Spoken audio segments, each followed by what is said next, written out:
My name's Claire Brown. I'm at UNEP WCMC, and I will be moderating the rest of the day, where we're going to be actually talking about the policy applications of accounts, or the policy needs of accounts. So, helpful if I use my own agenda.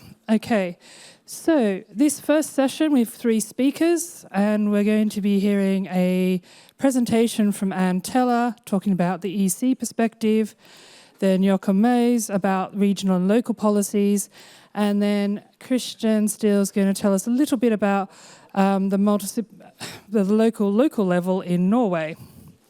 So I'd like to hand over to Anne. She's not online. Yes, I am. Yes, she is. Excellent. Welcome, Anne, from a different building. I'll have Anne, please. Yes, good afternoon, everybody, and sorry that I couldn't be in person with you today, but anyway, that's the way we work after the COVID period. So thank you all for inviting me to this meeting, and many thanks to the MAIA consortium. You are my friends, you know that, because we have been working together intensively, and you have provided very, very relevant work for policy making. So this is the final meeting, and I want to use this opportunity to thank you once again. Now, I will not show PowerPoint. You had a lot of PowerPoint these days. I've seen at least some of them this morning, and I thought, because it's a final meeting, maybe it's time also to share some more personal views. And I would start by saying that the people who know me know that it took me time to be convinced about the added value of natural capital accounting. I was very skeptical at the beginning, and I was keeping asking, but what's the point? We have all this data. Why do we need to put them, in a table with strict accounting rules? So, how is it making a difference? And then, to me, the game changer was really the UNSEA work done by the UN Statistical Commission. And I want to thank Alessandra Alfieri and Bram, who also spoke earlier today, because then I realized, first of all, it was referring to ecosystem accounting, which to me makes more sense, because that's directly related to land, to the territory. So spatial planning, this is something which is really, really attractive for policymakers, because we know, and especially these days, how sensitive the use of land is becoming, being disputed between energy needs, food needs, infrastructure needs, conservation needs. So this was the first reason. And then also the fact that this handbook, which is one of my Bibles now, had this famous chapter 5 on ecosystem condition. And again, I thought, okay, so it's not only about ecosystem extent and ecosystem services that I found very anthropocentric, but it's really making the link between the need for having healthy ecosystems in order to allow the long-term delivery of all these services that benefit humankind.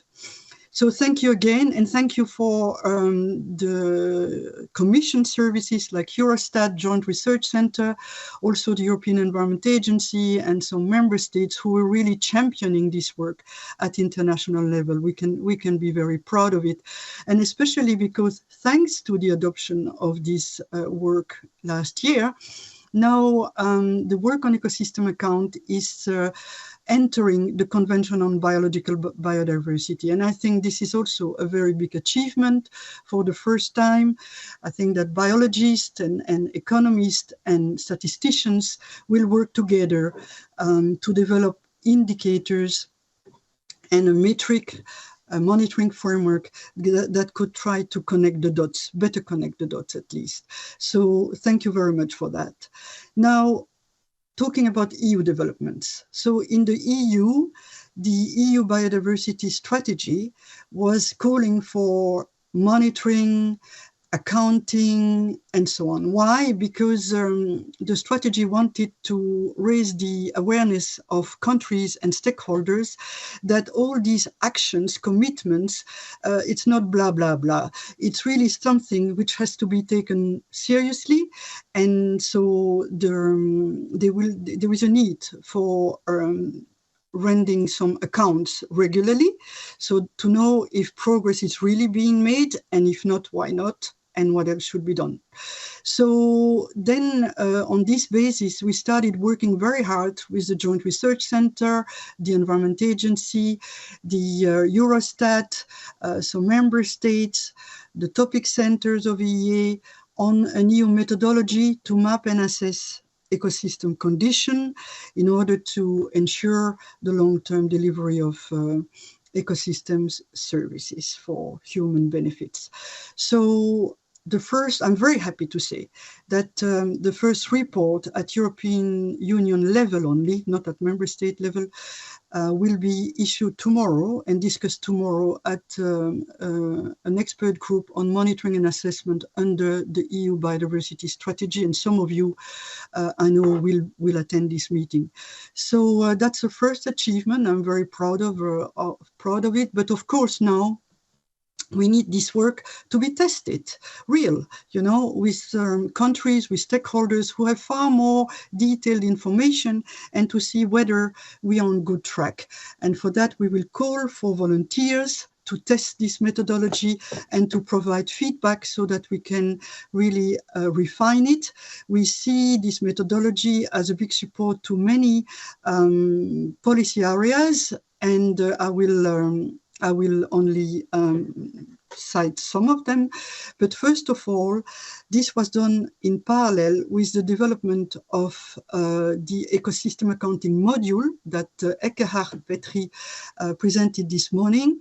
So we had real synergies between us, and we tried to accommodate as much as possible the constraints of ecosystem accounting into the EU methodology to be as aligned as possible, and to make the bridge between biology and statistics and economy. So that was a very good collaboration, and the task force that Ekkehard mentioned is full of very enthusiastic member states who are ready to test things. And so we will also try in the future to have more cooperation between this task force and our monitoring and assessment group, because I think we can only benefit from each other. Now, I said that this work has contributed to, but also will benefit from, other policy areas and instruments.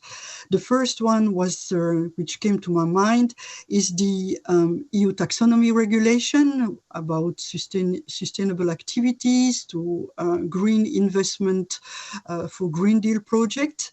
And there we try to use concepts coming from ecosystem accounting in that legislation, again, to make bridges between different policy areas. It's not easy, we know that, but at least we try to align as much as possible. There is also the new proposal for nature restoration law, which is currently being negotiated with the Council and Parliament. There again, we mention the objective to have all ecosystems in good condition by 2050, and there is a long way to go there. We will start by focusing on the jewels in the crown, so the habitats listed under the nature directives, and also the water and marine directives, but we want to extend the approach to the whole territory, so covering also agroecosystem, forest ecosystems, and urban ecosystems. So the methodology work will, we hope, help implementing the nature restoration law and set up some standards. There will be also contribution to upcoming legislation. There is a forest monitoring legislation, which will be proposed next year by the Commission, and a soil health monitoring legislation also proposed by the Commission next year. And then we will benefit from the input of data and concepts from other policy areas, like, for instance, the NEC directive on air pollution, which has a target to decrease the impact, the negative impact of air pollution on ecosystems. So there we are trying to connect dots again and have more integrated policies as required by the European Green Deal. For all of this, and I forgot to say that another very, very important area, which is complex, is climate, because there we are working with DG Clima on, especially on the revision of LULUCF, land use change forestry regulation, where we are calling for more integrated monitoring between biodiversity and climate mitigation and adaptation, so that we hope to stimulate win-win-win measures by member states. So in order, and not the contrary, which sometimes happened in the past. This is all of this is really calling for spatial information. And I can only agree with Benjamin that we should really now move from numbers in columns of tables to really spatial information, because I was starting by saying all this work is very important for land planning, and land planning can't be done without good maps. So that's the key for us. It's to move towards more spatial information in whatever we do.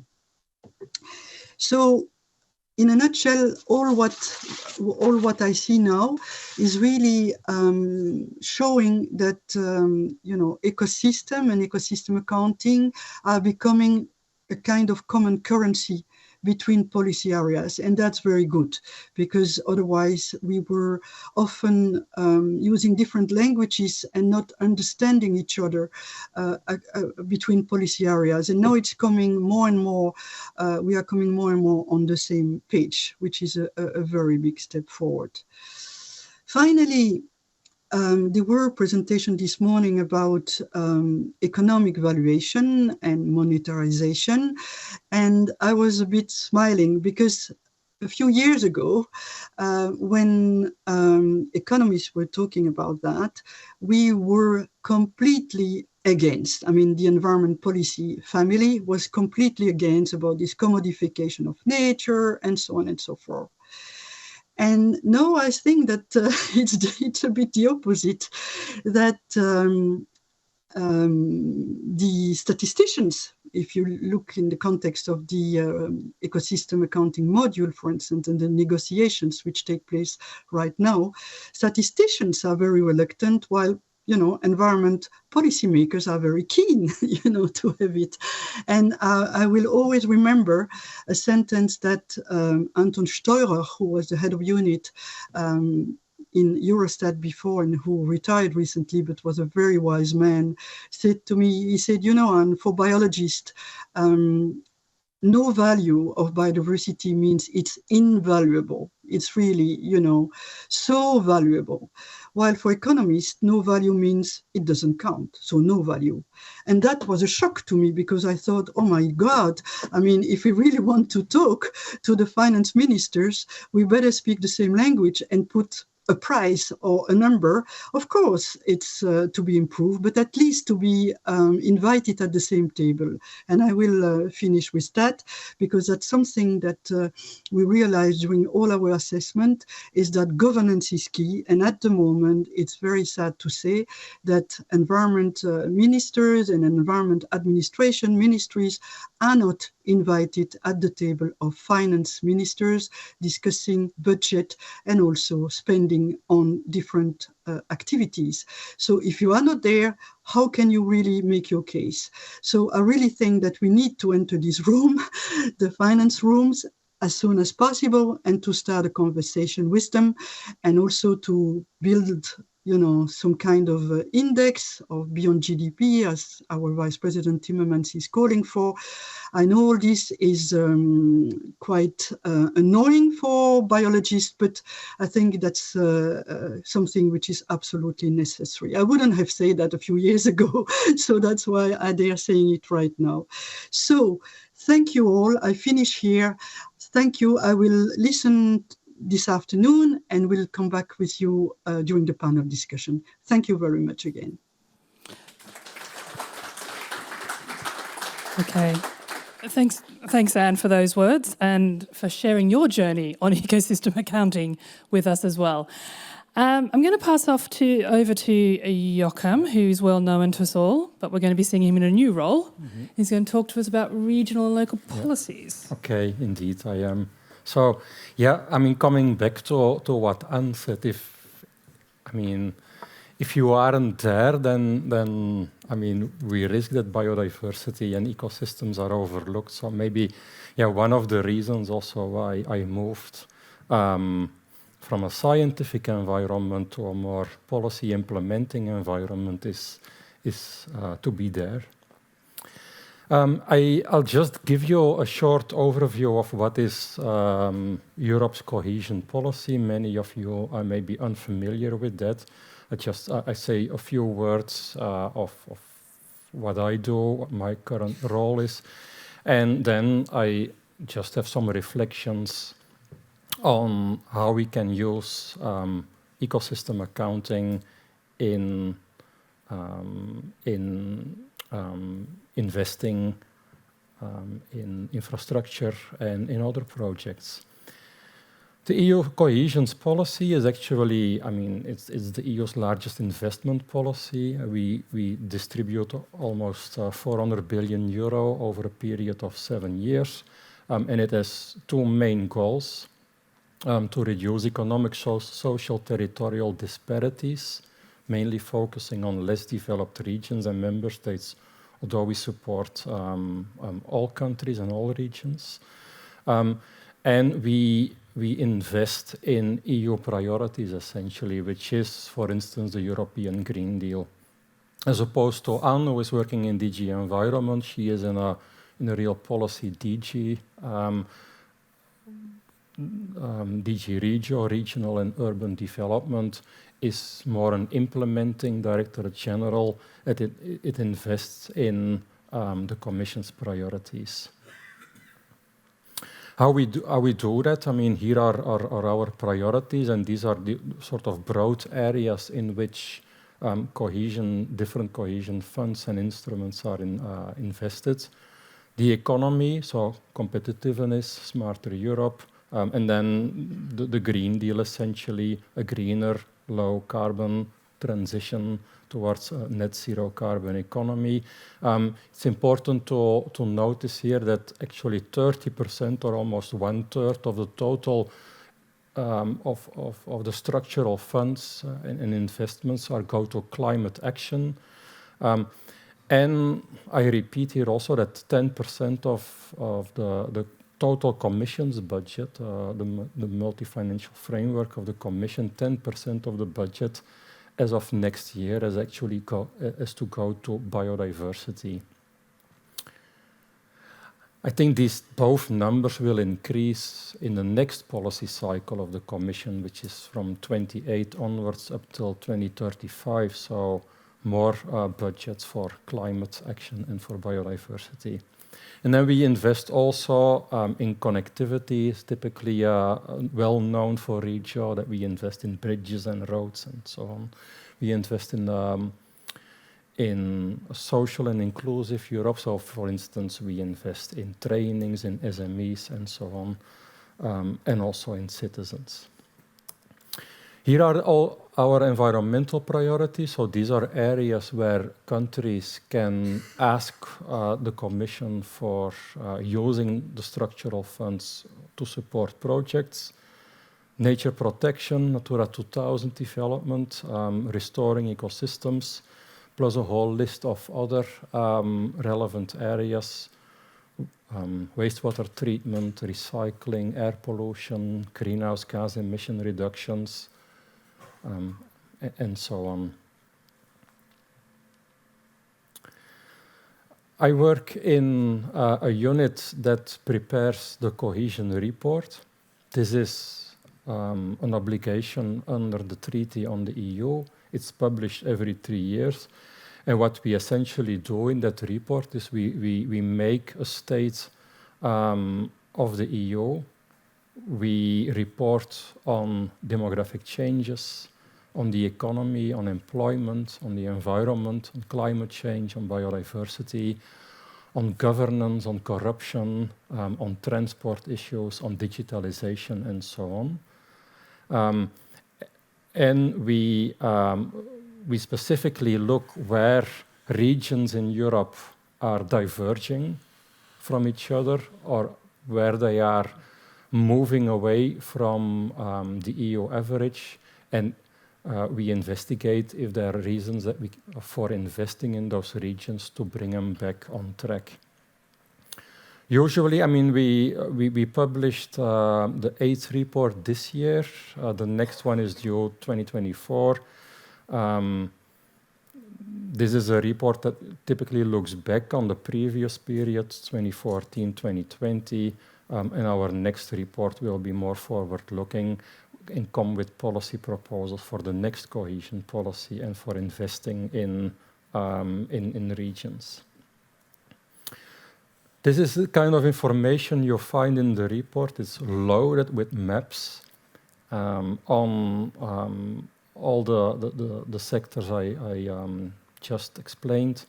So, for instance, we track almost annually greenhouse gas emissions in the different regions to see where are regions that are lagging behind.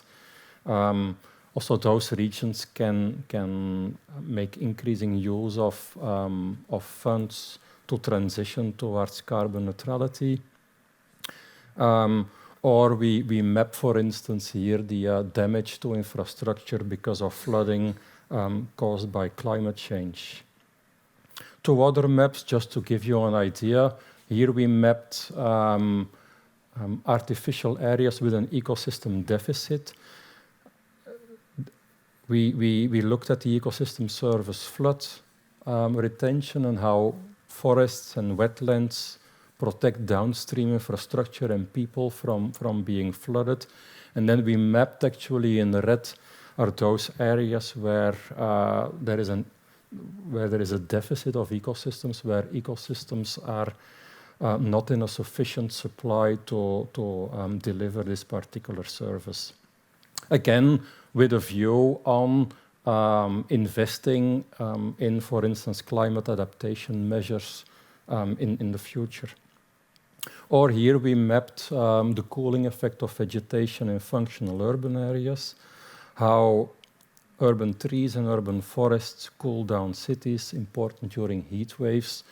Also here we are the DG for urban policy, and quite a lot of our investments is going into the sustainable development of cities in Europe. Again, financing projects, for instance, that enhance urban green or access of urban green to citizens while delivering also other services such as urban heat island mitigation. With our team, we collect all kinds of spatial data to support place-based policies. Our policy invests in places, in regions, and in cities. And we rely heavily on regularly updated spatial data. You all know how difficult it is to obtain and to maintain data production. We use these data for policy development, so to support and to guide investments in regions. Also for monitoring the environmental status of regions and to assess the impact of investments. And this is something on which I prepare a slide hereafter. The data sources, Copernicus, an important resource for us to assess the environment. The traditional EU data providers, we work a lot with EUROSTAT and with the HISCO team there.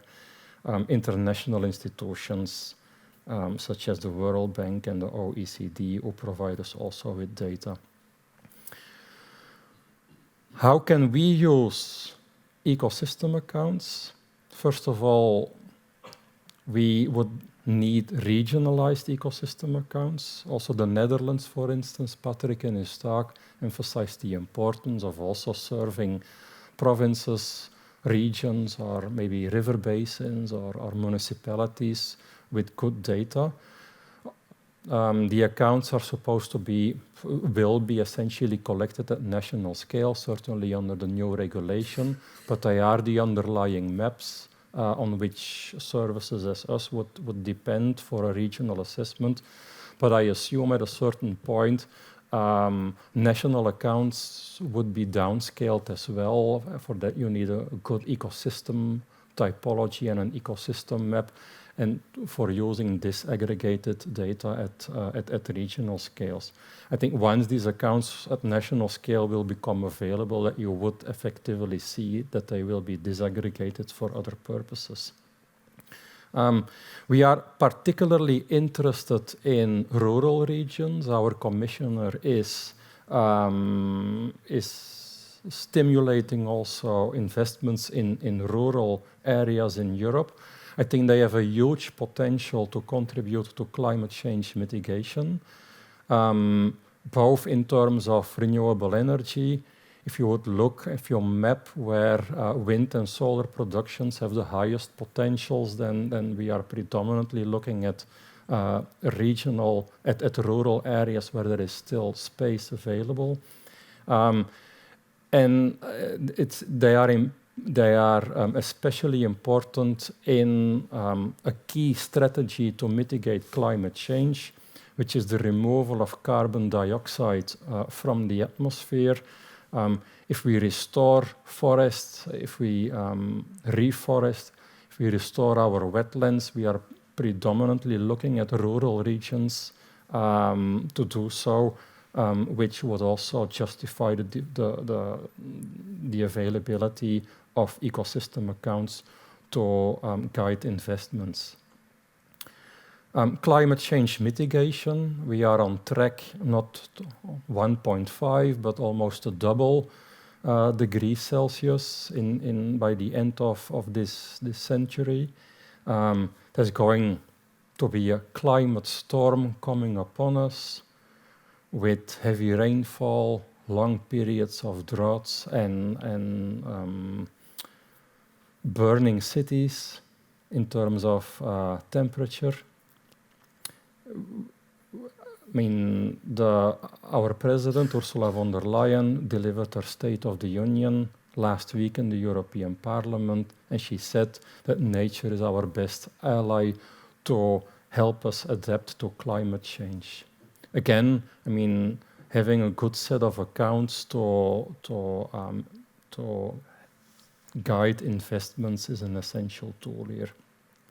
Europe is heavily depopulating. 2 in 3 regions in Europe is now, we see the population is shrinking. This will have an important impact on land use and on ecosystems. It's unlikely that we are able to maintain extensive management of the land if people are moving into the cities. This comes with challenges, but also, again, with opportunities in terms of climate. And then finally, tracking of biodiversity financing, and this is my last slide that I want to show, and here the need to have good ecosystem and biodiversity data that is regularly updated. This is the investments of the EU in biodiversity over the last investment period, 2014-2020, where we invested in 5 intervention areas: wastewater treatment, climate change adaptation, biodiversity and nature protection, sustainable use and restoration of Natura 2000 sites, and then nature-based tourism. Wastewater treatment is not directly a biodiversity investment, but indirectly it's accounted for at 40%. Also, the climate change is accounted for at 40%, and then the others are 100% biodiversity relevant investments. These are billions of euros that are invested. This number will increase in the future. There's going to be more investments in restoration. Certainly, if the nature restoration law it will be approved, hopefully in a few years from now. So there's going to be massive investment in the restoration. I think to argue big investors, and I mean the public sector cannot do this on its own.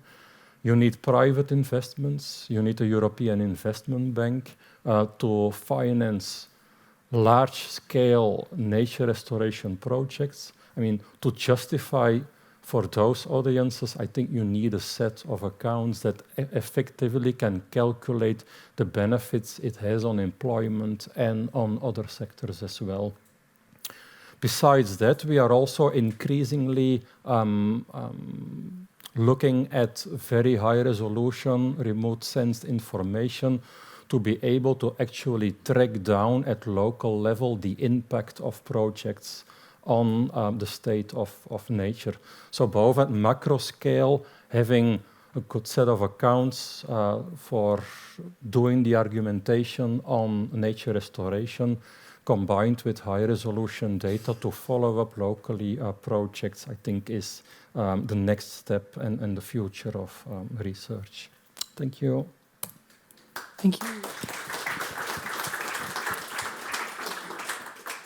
Great, thanks. I'll get you to take a seat, and I'm going to ask Christian to present his experiences at the local level, and then you can all ask lots of questions, depending on what scale you want to ask those questions. Thank you very much. I'm from the NGO sector, so I'm supposed to be rather critical and pessimistic and negative. So please take note of this date and time, because I'm actually a little bit positive. And that is partly because otherwise my job would have been unbearable. I would have to do something else if I had already given up, and maybe the same for some of you, actually. But it's also because of this. This outdoorsy fellow here is the Norwegian Prime Minister. And this is his statement in the platform for the new government that was funded a little under a year ago, and also for his party program. So he's saying that, and this is new, that they are actually putting it on this type of policy level, that nature and climate should be the frame, the basis. It should be how all policies are formed. So that gives me a bit of hope, and I think it's also something to build on and demand from.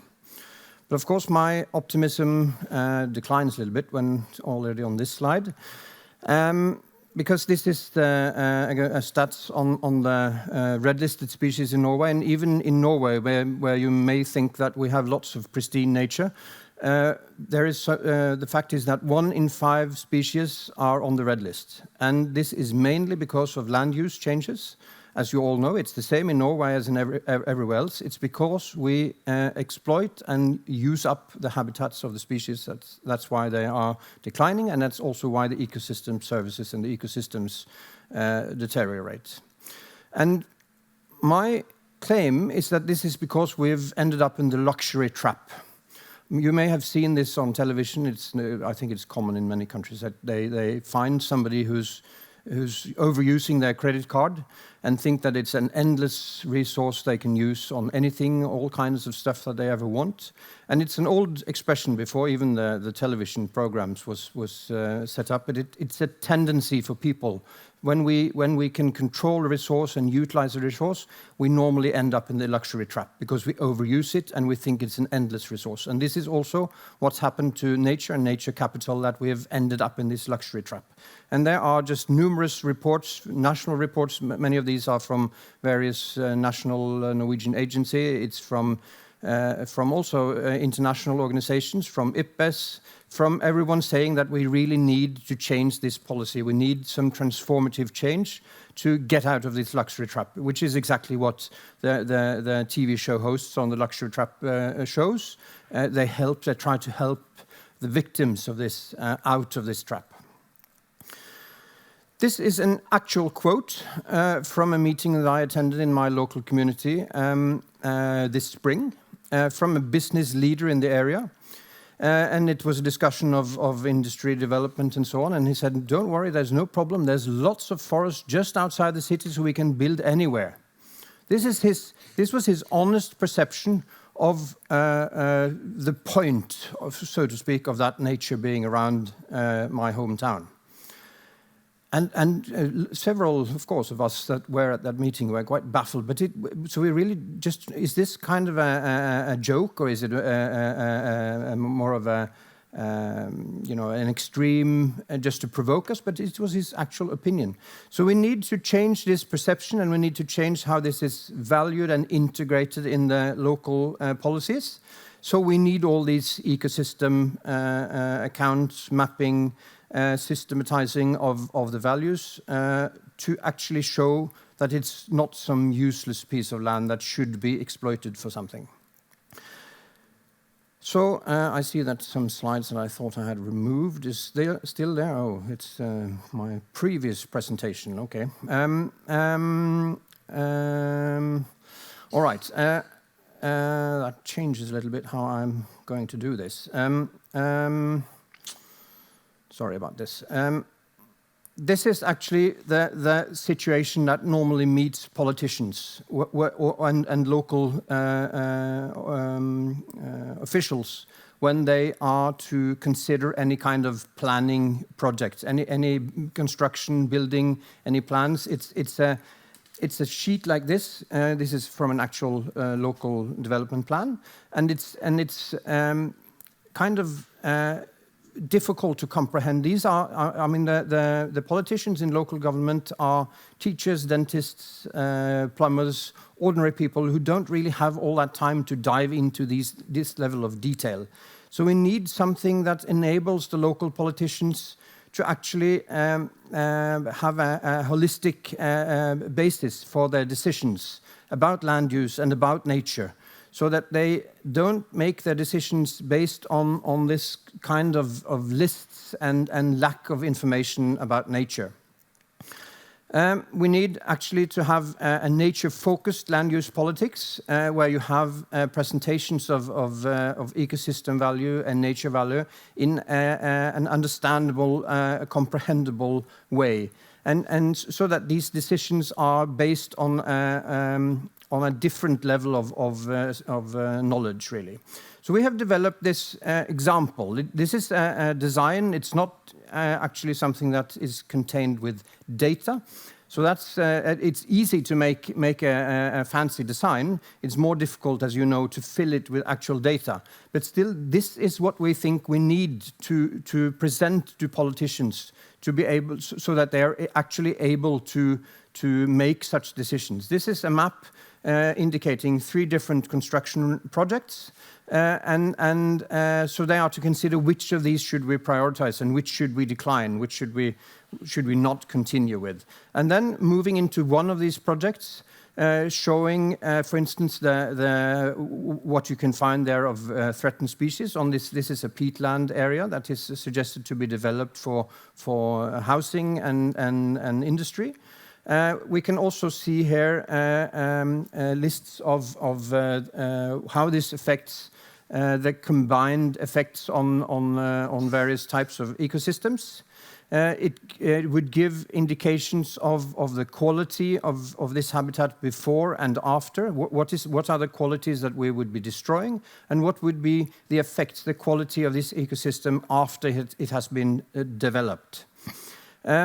It would also, this is the threatened species, and then also indicating the values and the quantities of ecosystem services for this specific site. So I think this is kind of, if we cannot give ecosystem accounts on a site-specific basis, it would be very difficult for the politicians to actually use this, for the ecosystem accounts to actually have some effect on the policy. And this would then be kind of an overall review of this particular project's effect on nature, effect of ecosystem services, and then a basis for the politicians, local politicians, to make this decision. I have to move a little bit back in the presentation to what we call the Battle for Nature. This is a website application that we made where we gathered all kinds of statistics available for each municipality in Norway.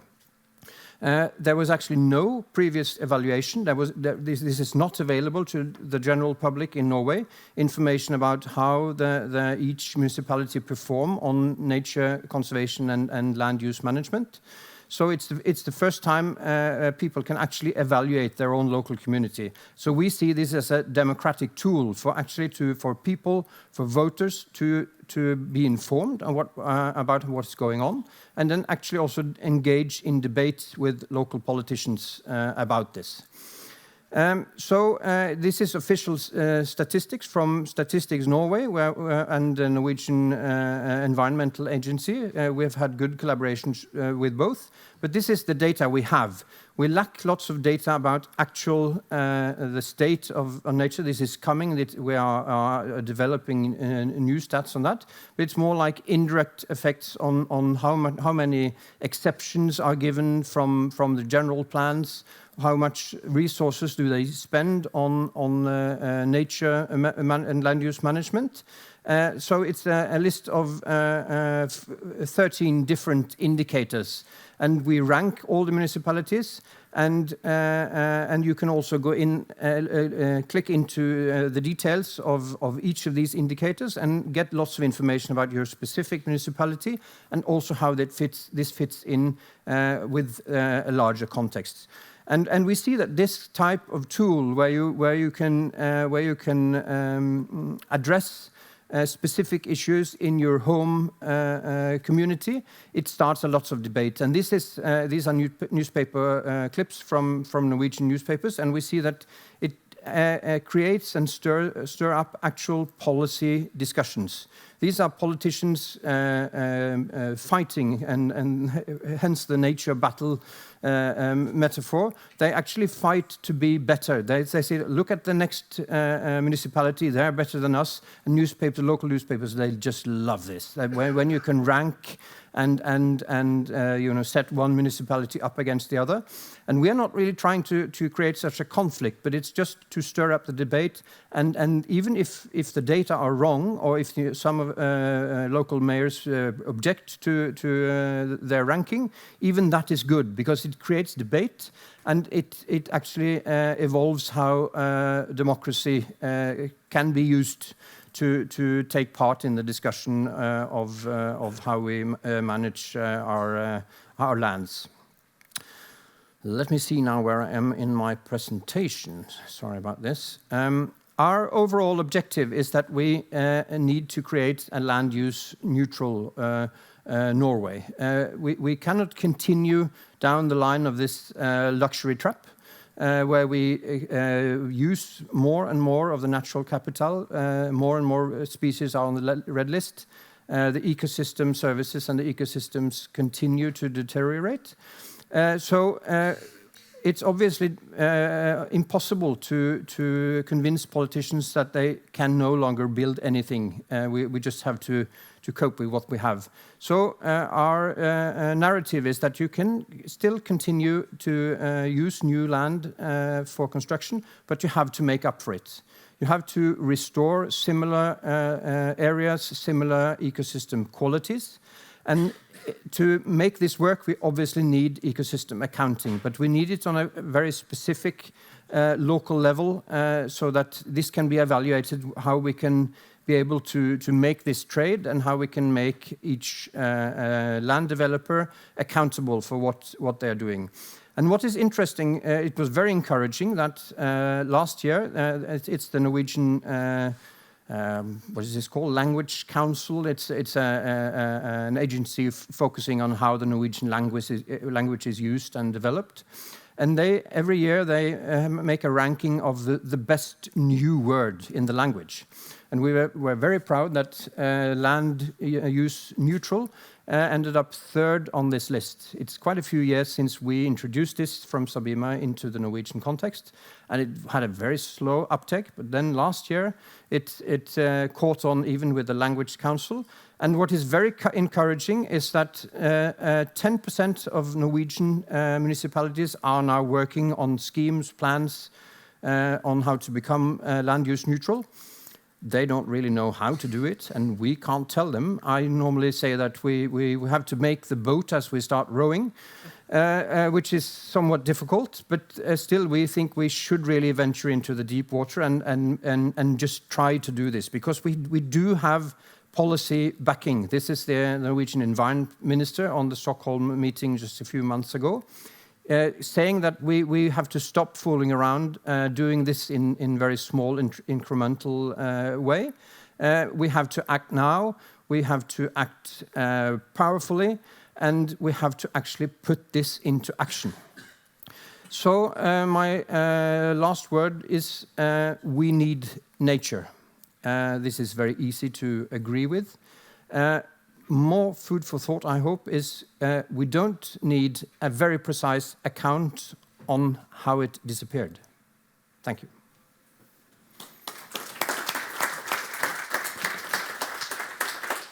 Great, thank you. So we've had challenges from all three speakers there at different scales. We have about 10 minutes for questions because everyone's stuck to time. So, questions for any of our speakers? I know it's after lunch. Oh, there we go. A question to the last speaker. Interesting that you use indicators at municipality level to provoke action. But we often see here also, for instance, with climate mitigation policy, that the fact that they take action is not reflected in the indicator. It takes time. How do you deal with this? We try to use as fresh data as possible. These indicators, the data in these indicators is actually collected annually. So, for instance, the number of exceptions given from plans, the local government are. It's perfectly legal in the legislation to give exceptions, but it's recorded every year. So if they stop giving exceptions, it will actually be visible already in the next year's indicator. But these are action indicators, eh? So the state of the biodiversity, for instance, this type of indicator, how is this? I agree, yeah. Okay. So it's an inherent problem. It takes time to re-establish nature or to actually see decline, that the decline halts and stuff like that. So, yeah. Great, okay. Thoughts, questions?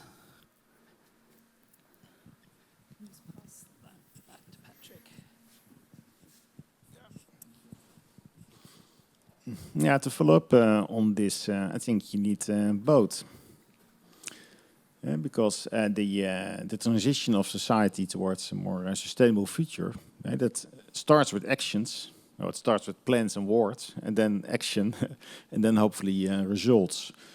But in order to see if all these policies indeed go in the right direction, you need to track these actions as well.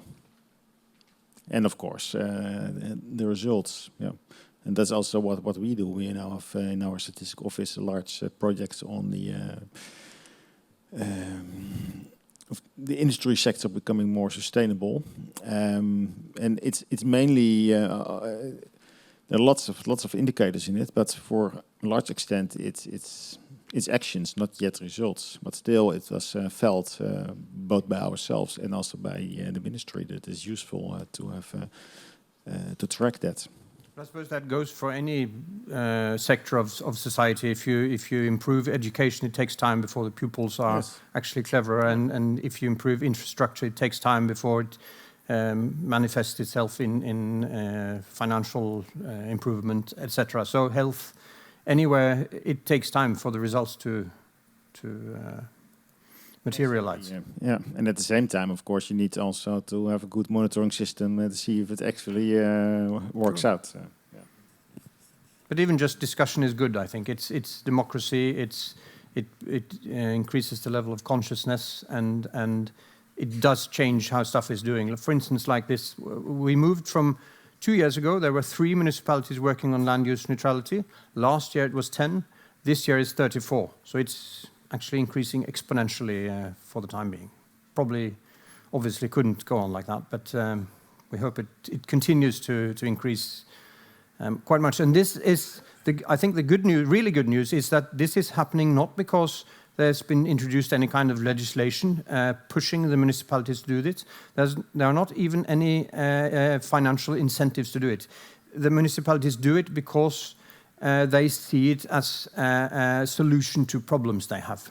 I think an increasing number of municipalities actually feel that they are in the luxury trap for biodiversity conservation and land use planning. They continue, they're building, even the inhabitants and voters in the municipalities are complaining to a larger degree. So they need a system to get out of this.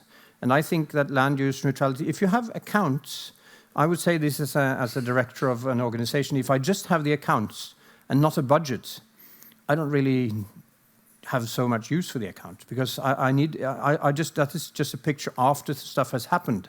So I need a budget to be able to steer in the right direction and make sure that I don't use up the resources before the end of the year. Yep. My question goes to Joachim or Anne. This session was about the policy applications, but you have mentioned that the accounts, ecosystem accounts, can be used and name a few policies. But can you provide like a bit more example of what kind of use can be from the ecosystem accounts for some specific policy applications? I don't know, like in the restoration law or in the policy actions plans, and how do you expect to use this accounting for those policy applications?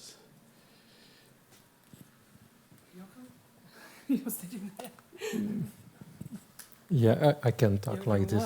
Yeah, probably. Yeah.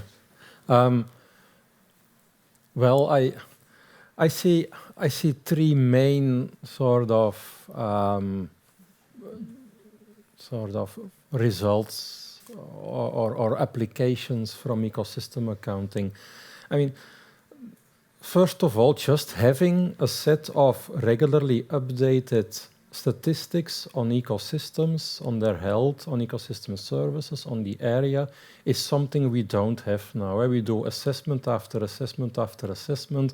Every time we start, we need 2 years to collect data sets and to synthesize and so on. So, I mean, having just a good set of ecosystem data is essential to monitor, to deliver to other policies and to interested people. I mean, I think that's already an application in its own.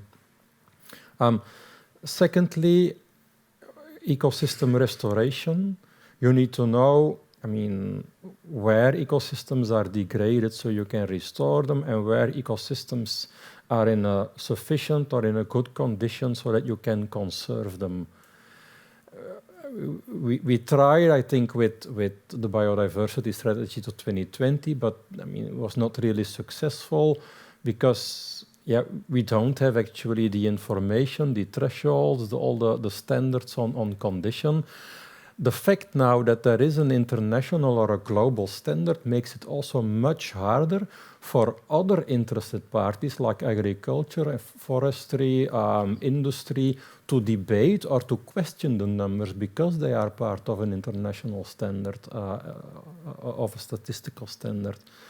So I think that's a second important application to support the whole restoration trajectory.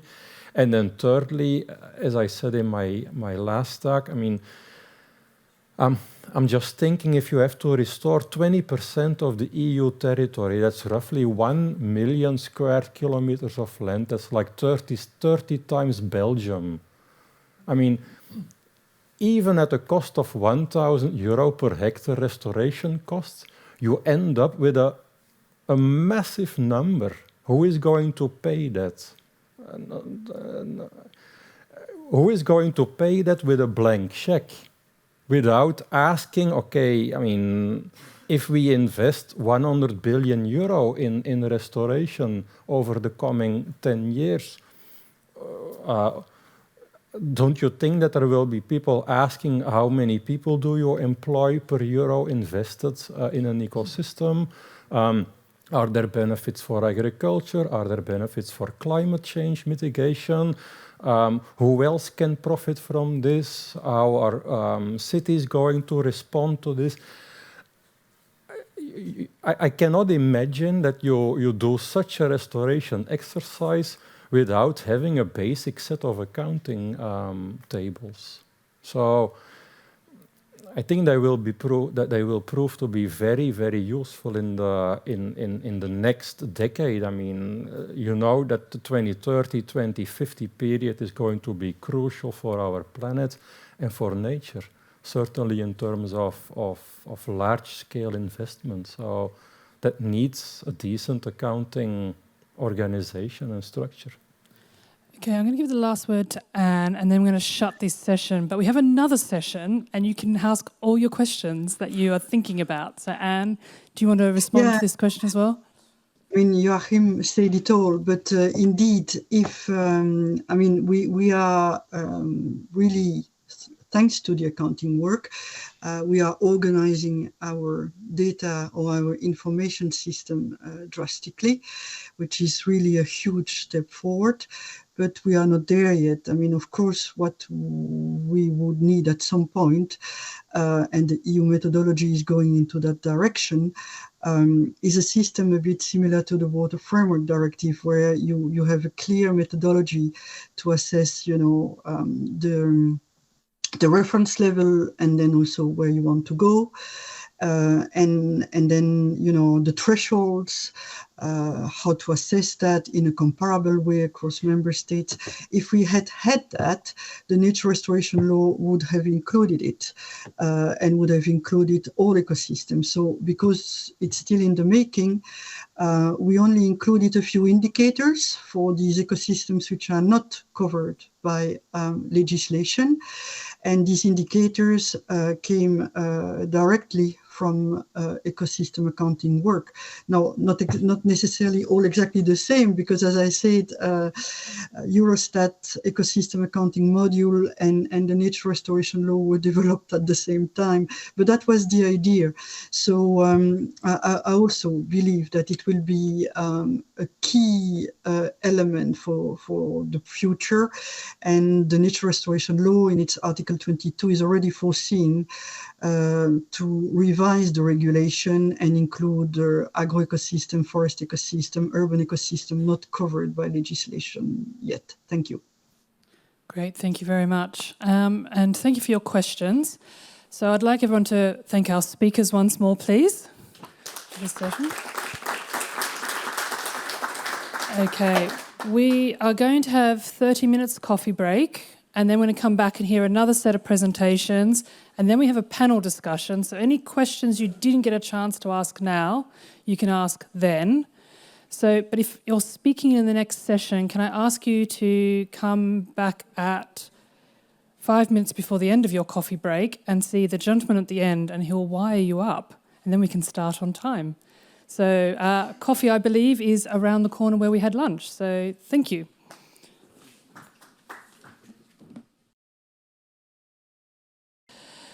This next set of presentations continues on the theme of policy application of the SEEA EA and focuses on lessons learnt by many of the MAIA countries.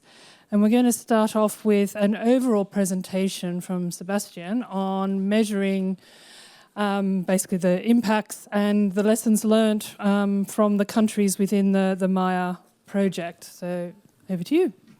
Thank you, Claire. Is the microphone on? Yeah. Great. So hello, everyone. My name is Sebastian Kay. I'm an Associate Program Officer at UNEP WCMC. And over the summer, some of us conducted some qualitative research on lessons learned from the MAIA project. This will be to inform a lessons learned report, which will be available in the next month or so, and happened within the context of deliverable 2.3 of the MAIA project. But for now, I'll just give a brief overview of the research and the key findings from the research. Yes. First, I'll give a brief introduction of the aims. Then I'll have a look at the methodology used, going through surveys, interviews, then briefly outline the results and also the key lessons learned. So what did we aim to achieve? Well, the research sought to collect lessons learned from the experiences of MAIA project partners and stakeholders on the process of building ecosystem accounts. So we sought to reach out to both official MAIA project partners and listen to their experiences, gauge the sort of activities that they've been doing, the sort of impacts that they thought were positive, were successful, were resultant from the MAIA project work, as well as the stakeholders that they worked with, for example, actors such as national statistical offices or other public sector agencies as well. And so part of this was to understand the impacts and also the policy outcomes from the MAIA pilot accounts. Sorry. Okay, so on to the methodology. First of all, one of the ways we collected data was surveys. So we rolled out 2 surveys for this. The first one was the survey to project partners. This looked at practical challenges, solutions, and policy relevance, as well as identifying barriers and opportunities to mainstreaming ecosystem accounts. The other survey was given to MAIA project stakeholders at national workshops, and this sought to discover how pilot projects supported policy work. So it also looked at what worked well and the opportunities that exist for mainstreaming ecosystem accounts. Now, the second way of collecting data was through interviews. So I conducted semi-structured interviews with both MAIA project partners and stakeholders. And the interviews asked similar types of questions than in the surveys, focusing on the key themes here that you can see in the bullet points. So what worked well, challenges encountered, and then positive impacts conducted within the MAIA project. And so the interviews were transcribed. The qualitative data was then analyzed through a qualitative data software called NVivo. Codes were created in this analysis, and then the results were interpreted through a thematic analysis. So a thematic analysis is a means of analyzing qualitative data to bring out sort of recurrent themes that sort of surface throughout the text. So what were the outcomes? The survey for project partners received 15 responses from 8 countries. The national stakeholder surveys received 5 responses from only 2 countries. And so we thought that some of the qualitative data that we were collecting didn't have the sort of depth that we wanted in order to conduct the analysis. So we went ahead and then conducted semi-structured interviews. So you can see 12 interviews were conducted with 14 respondents across 9 MAIA pilot countries, and 5 of these were from the public sector. In general, we received a high variation of feedback when it came to asking about policy impacts of the MAIA pilot projects. A majority of countries who didn't necessarily enjoy strong public sector support at the start of the MAIA project reported that often it was too soon to tell when it came to determining what the specific policy impacts would be that flowed from the ecosystem accounting work. However, respondents in countries with much more advanced ecosystem accounts and potentially strong public sector support did, even if tentatively, point towards some kind of policy outcomes that might, causally be related to the pilot accounts that they had been developing. So, on to key lessons learned. Just coming to a snapshot of the key lessons learned, the full version of this will be in the report, as well as excerpts from data collected that you'll be able to read when it's available. But to begin with, starting from the top, build procedures, not just content. So this was a major lesson learned, lots of feedback from respondents, particularly in countries with less public sector capacity in ecosystem accounting, emphasized the importance of creating and formalizing new links between environment ministries, NSOs, other public sector agencies, and researchers. So this could take the form of creating new partnerships, personal relationships, and formalizing processes and avenues of exchanging information between actors in the public sector and research organizations. So building new processes and procedures was considered to be crucial to formalizing the ecosystem accounting work and bringing it into the remit of government decision-making. Cooperation between different institutions is key. So many respondents emphasized that creating a community of relevant experts across different fields that may relate to accounts that you're developing was important from the start. This facilitates processes of knowledge exchange, input and data collection, and sharing throughout the life cycle of the creation of creating the accounts. So it also can help to create institutional buy-in from actors or key actors that may not at first glance view the merits of the ecosystem accounting work. Examples from other countries are crucial.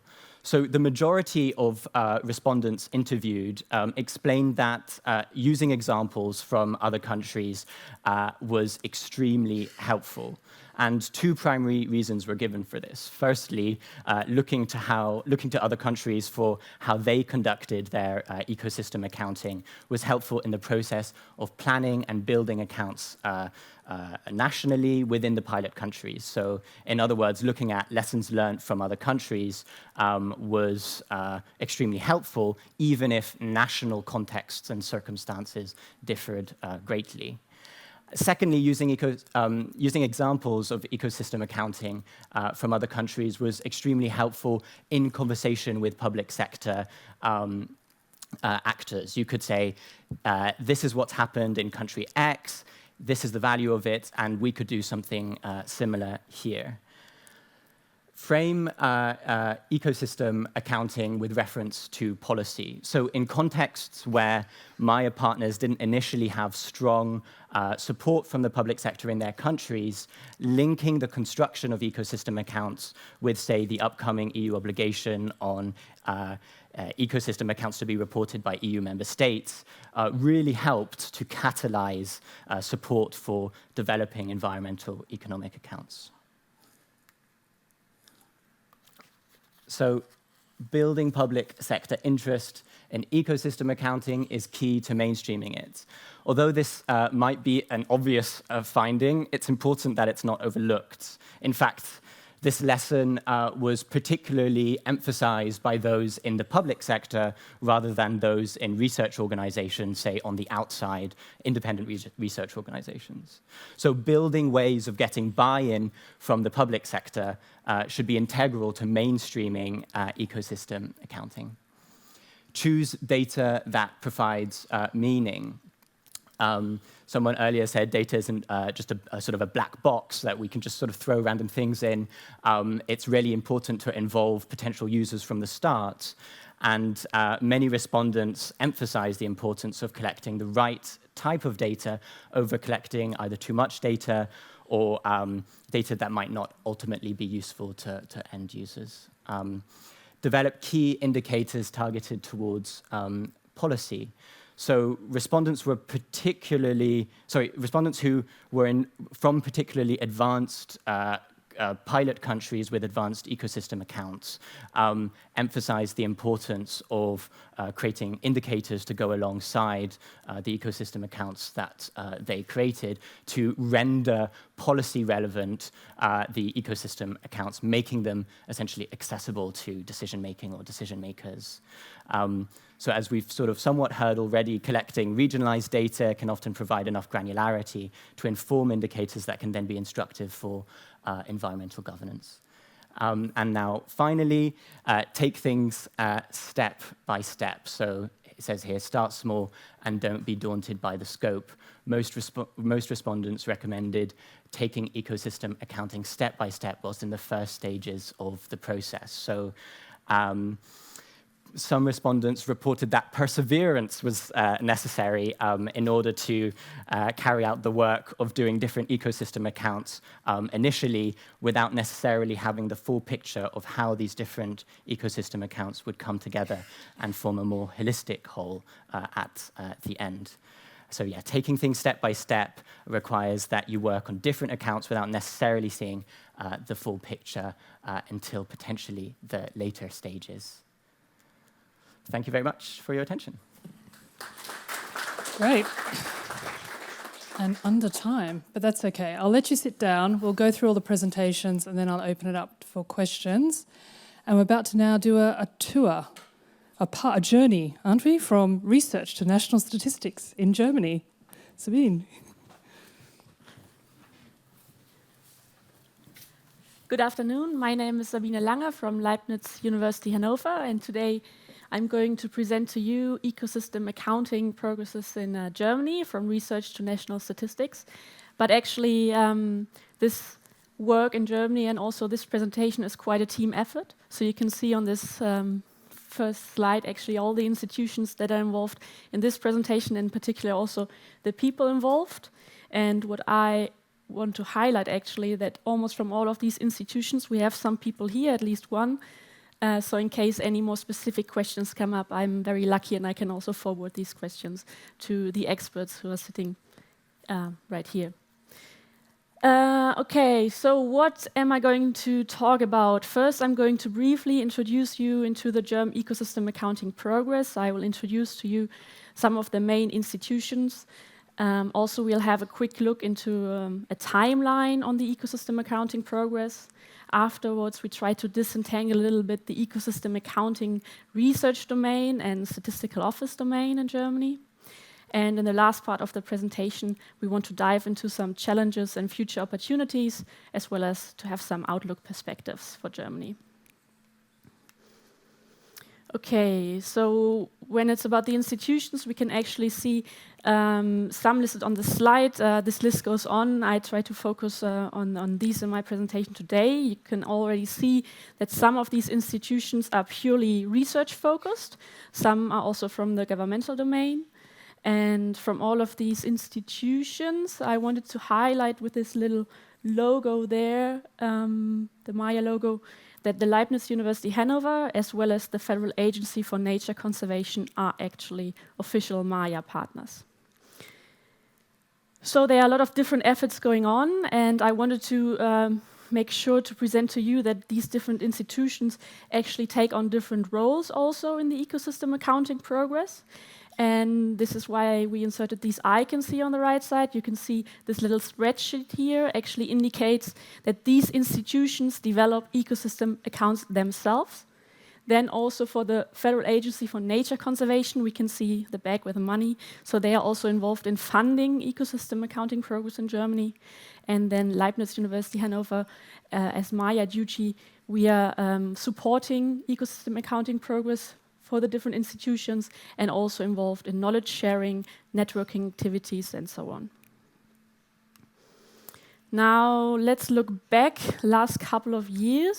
So what we can actually see that ecosystem accounting dates back quite some time already. So we had some first ecosystem accounting, or maybe rather ecosystem accounting-like research projects already 2016, 2017.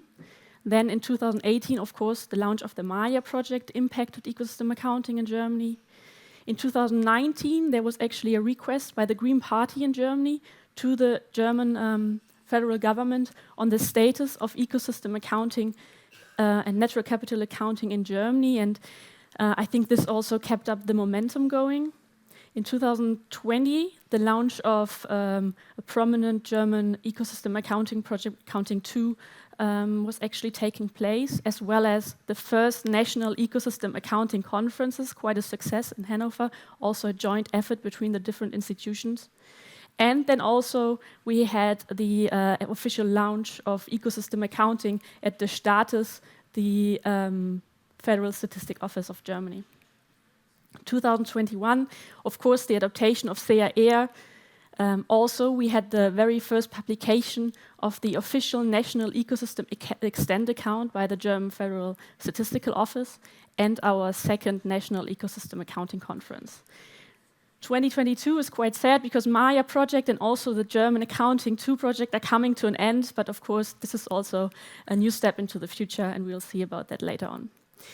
There's also some additional involvement which we couldn't really link to specific years, also dating back a little longer even, by some of these institutions, especially the Staates, but also BFN and LUH, being involved in expert panels and groups such as the London Group, the Forum of Experts on SEEA Ecosystem Accounting, and also the SEEA EA revision process.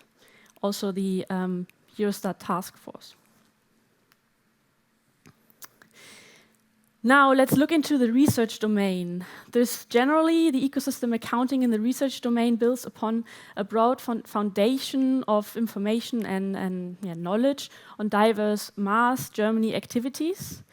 And based upon that, I would like to highlight that the Federal Agency for Nature Conservation funded and also supported relevant German research projects, such as the named Accounting 1 and 2 projects. Generally, in the research domain, a diverse set of ecosystem accounts has been developed, and they are currently being improved and extended.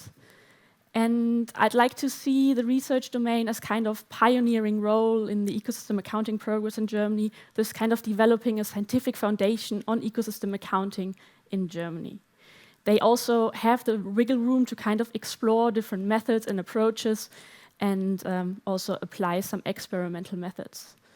A little bit went wrong with the layout, as you can imagine, but on the bottom side, I actually had a little box indicating the MAIA contribution or the MAIA linkage.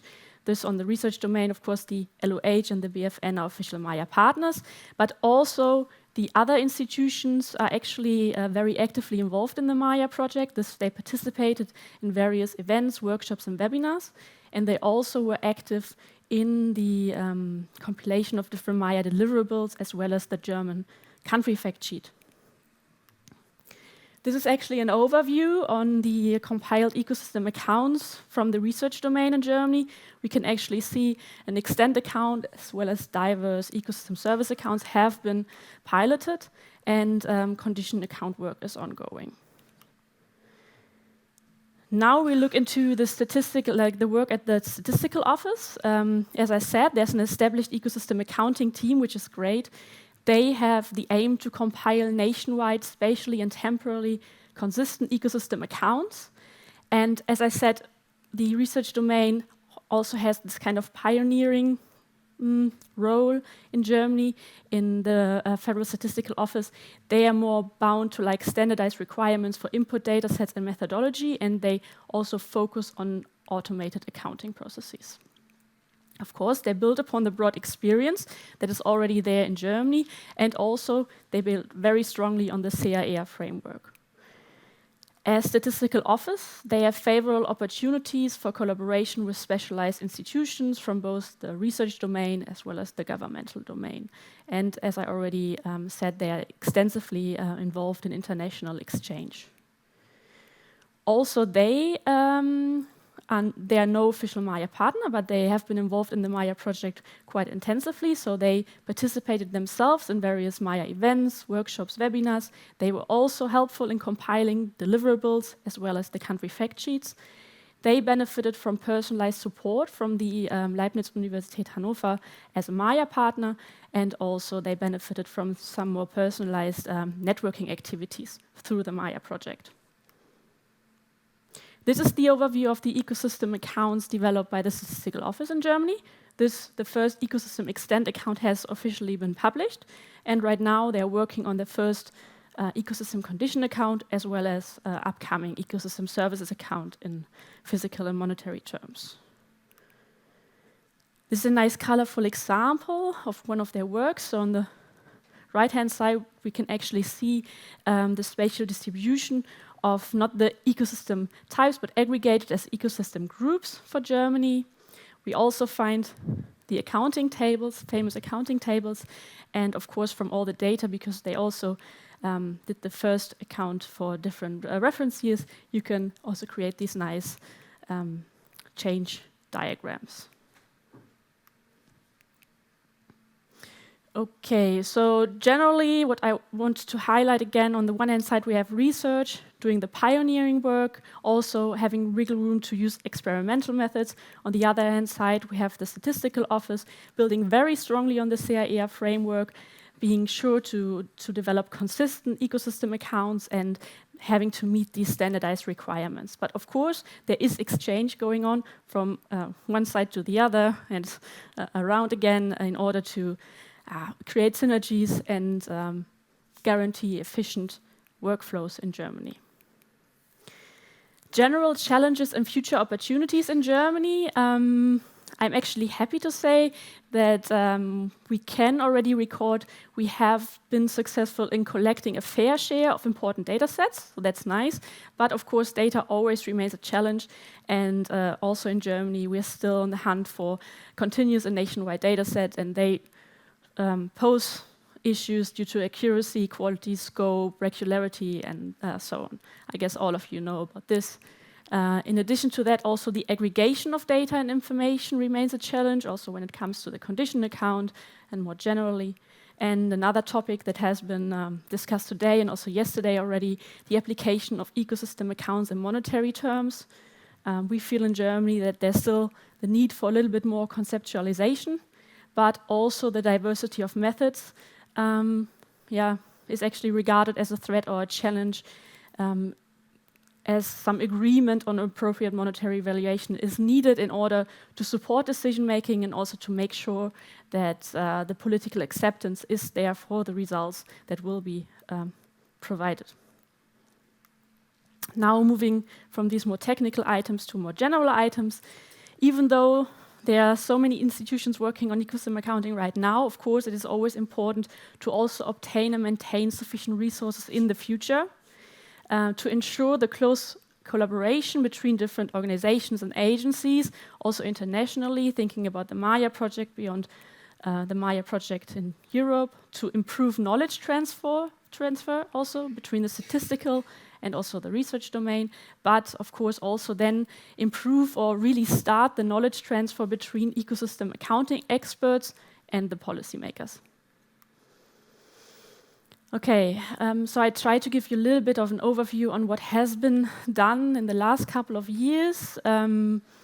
We can actually see we had some first efforts on the research side. Now we can see the work being introduced into the Statistical Office. And so when we look into the future, very particularly for the Statistical Office on the horizon, we actually see the publication of gridded geodata. Very much looking forward to that, actually. Also, the publication of the first official national ecosystem condition account next year. Then the ongoing work on the ecosystem services accounts, and also an actualization cycle of all of these accounts every 3 years.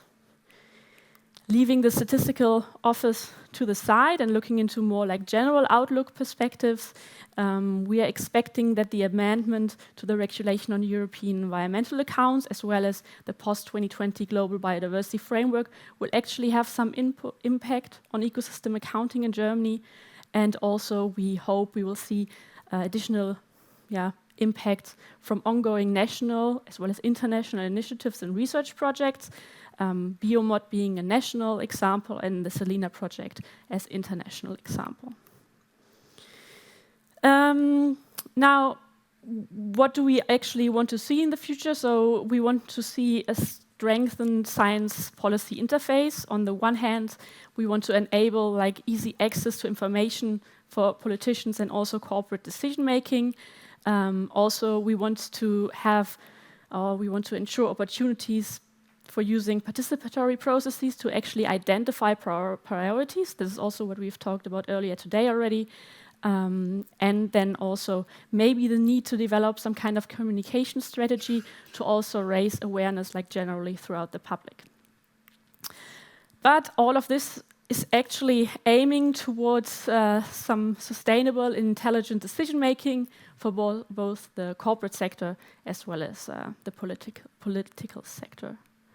Now, these are the references for the presentation, but I would actually like to end my presentation with a very hot tip for all of you. So this was rather general.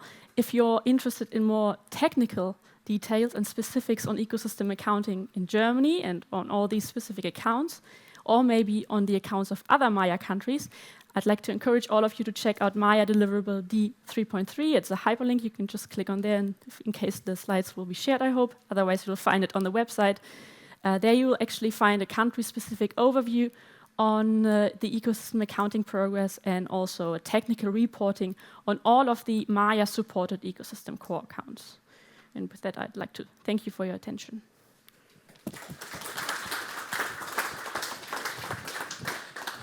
Thanks for that overview of what's going on in Germany and the future. And we're going to go to the Netherlands, and Rob's going to talk about policy application of marine accounts. I hope that's what he's talking about. Yes. Excellent. Over to you. Thank you very much. Thank you very much for having me here. My name is Rob van der Veer. I'm working for the Dutch Ministry of Infrastructure and Water Management.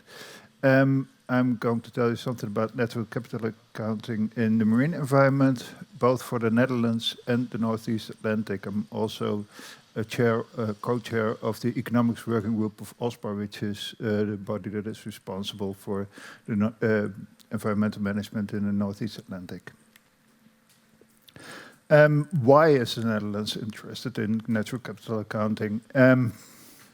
Well, most of you might know the Dutch part of the North Sea is a little bit crowded, a little bit intensively used with the Rotterdam Harbour, of course, but also plans of serious expansion of wind farms offshore. And we have a little bit of oil platforms. We have nature conservation areas which we would like to expand a little. So it's a little bit much. And at the same time, we have the European Marine Strategy Framework Directive, which requires from us to use the seas sustainably. But what does sustainable use mean? I think it should be a trade-off between economics, social aspects, and environment. That is what natural capital accounting is about, or ocean accounting. In the next decades, as said, we are expecting to build many offshore wind farms. What are the impacts of those? I think it would be very relevant to monitor the consequences of those. And also look at what we can do to mitigate those consequences. In addition, we have the Dutch Monitor Brede Welvaart, which is a reporting tool which includes also the Sustainable Development Goals. We would like to use the indicators from the national marine accounts also to say something about life below water. And also what we'd like to do with this is to presented as part of the standard reporting tool for the broad welfare concept in the Netherlands. In addition, we are, the work that I'm talking about, the Dutch natural capital accounts for the marine environment, is not something that I'm doing. Patrick is doing it for me when he's not sitting in this room. But okay, one of the things I asked him to do is not only to come up with natural capital accounts with the standard accounting matrices, but also do something with the biodiversity accounts. For that, we are looking at the Living Planet Index, where we can have a deeper dive in a couple of biodiversity indicators and see some trends and whatever happens there. So, fish, benthic habitats, marine birds, harbor porpoise. Well, this is partly work in progress. Patrick and his team have already presented the first version of natural capital accounts, where they have looked at the ecosystem extent account, ecosystem condition account, and a little bit of ecosystem services. That was really a first attempt, first version. What can we do with it? We also asked Statistical Office to come up with a second version, a more larger project, looking at both, can we improve upon, or is there a need to improve upon whatever we did in the first version, especially when it comes to the ecosystem services that have been looked at, but also do the rest of the analysis. So including the monetary accounts, both the supply and use tables in monetary terms, but also the ecosystem asset account. Patrick is about to finish it. He should be ready by spring next year. But okay, meanwhile, what happens in the Northeast Atlantic? Like I said, OSPAR responsible for marine environment in the Northeast Atlantic. 15 different governments and the EU work together. And one of the things that OSPAR has is that it would like to apply an ecosystem approach. Okay, that's maybe some kind of hook to do something with ecosystem services. OSPAR already exists since 1972, something like that. And they've been looking at what is the current status of our marine environment. Looking at the chemical status with all kinds of interesting data on the various concentrations of various substances, and also ecological data. But they looked at it primarily in silos. So what we are doing now with this OSPAR QSR quality status report thing next year, should it be published, is we would like to come up with a more integrated analysis. And for that we are using the DEPSA framework. So really looking at the drivers, activities, pressure state impacts and response. And we do that for a whole range of thematic assessments. For each of those thematic assessments, we are going to apply a DEPSA framework. That's a little bit of a challenge. Well, the middle part about pressures and state, I mean, you look at the chemical data, the ecological data, okay, that's standard work. But then we are doing something new here, looking at the drivers part. We did a study on the scenarios, what are the, and how can activities be linked to changes in pressures and state of the marine environment. And secondly, we also looked into the consequences of changes in the marine environment in terms of ecosystem services. Thanks to one of the students from Lars, who did the work for us.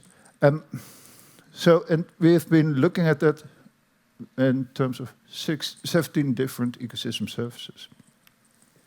Coming back to those later.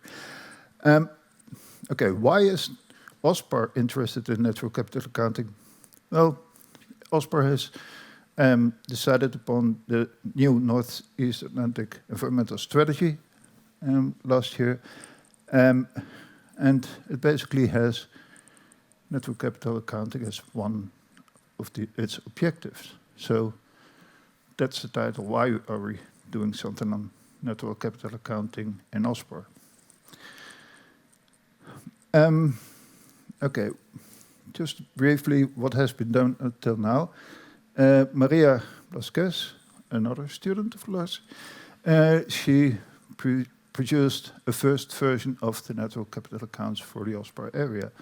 She came up with an extent account, condition account, supply and use accounts, both physical and monetary terms, and the monetary asset account. So she did everything, and that within half a year. Really excellent.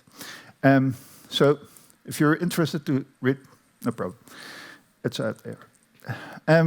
First lessons learned, things that you run into. Well, if you're looking at the ocean, you're talking about 3D. It's a little bit more of a challenge than 2D.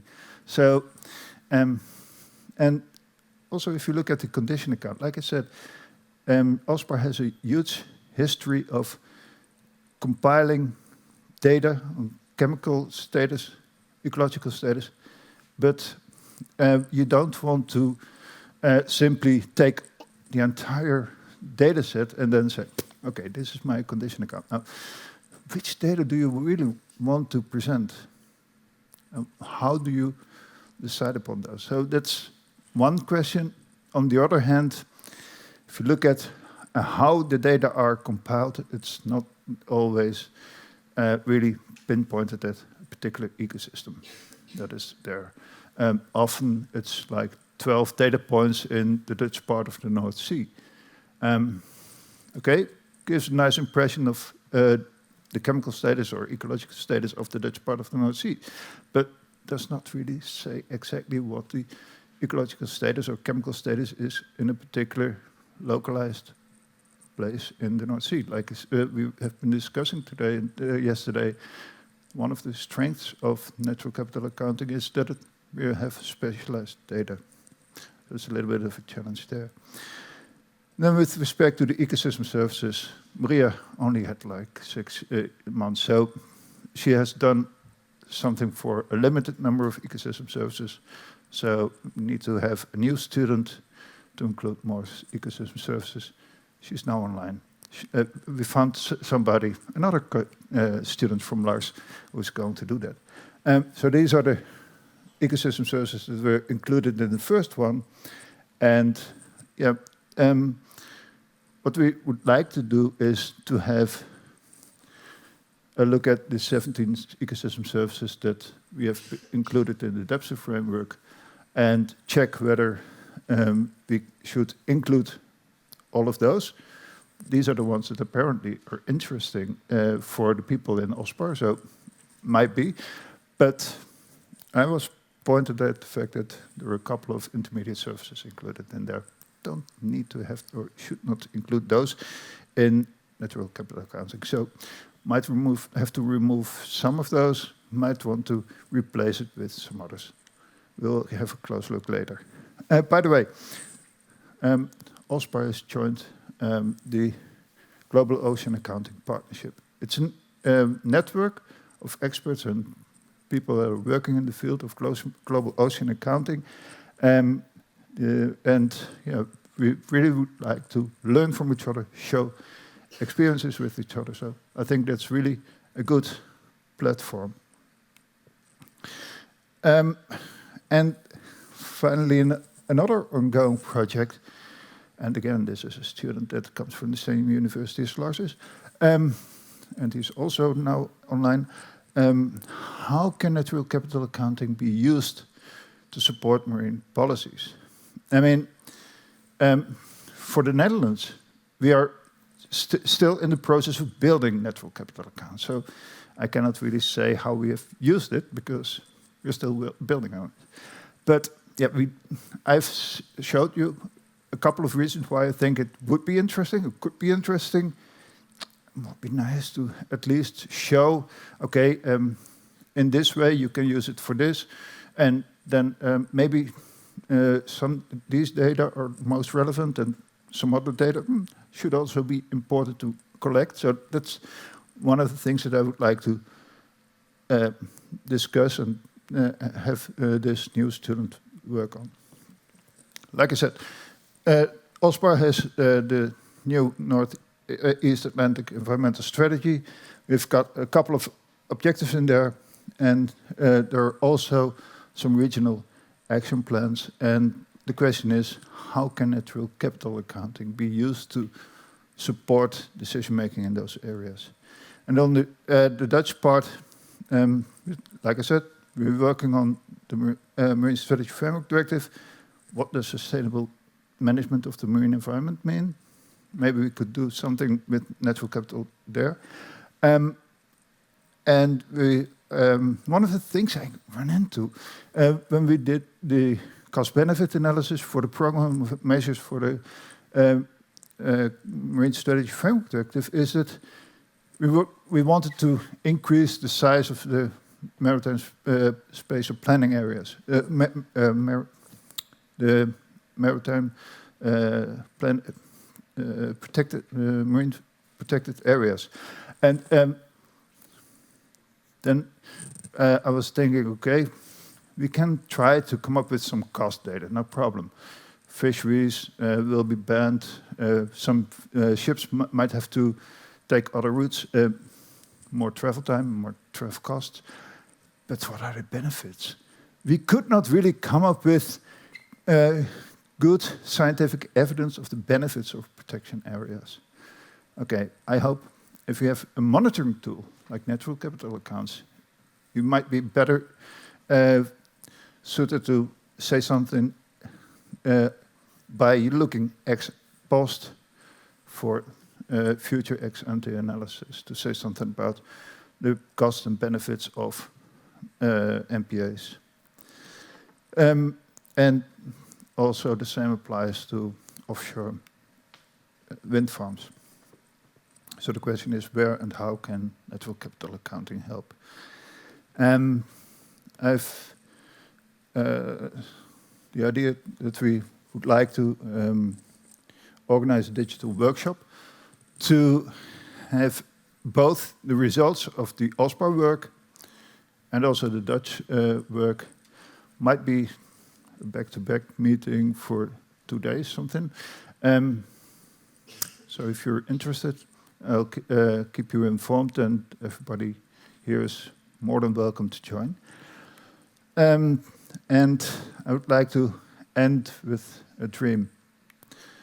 I showed you this DEPSA framework. I think that would be nice. That if we could really come up with natural capital accounting system that would be able to really make these links and give quantitative information, mapping information, everything. But okay, we have until 2025. Thank you.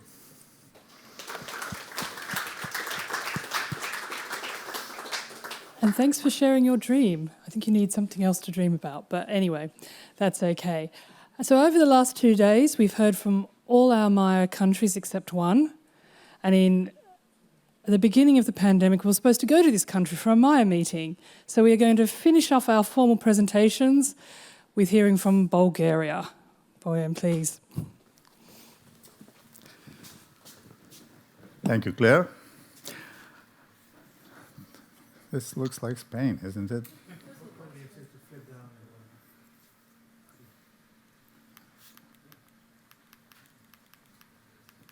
Sorry for this preview. I won't start timing it, don't worry. What did I do? Flip too much. Which slide?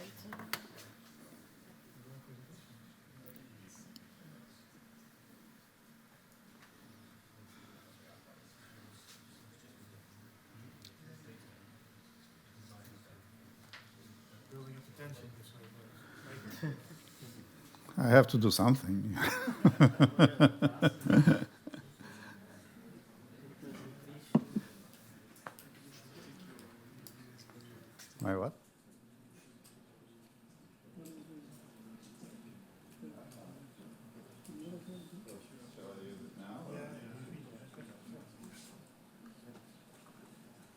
Did you work out what you didn't do?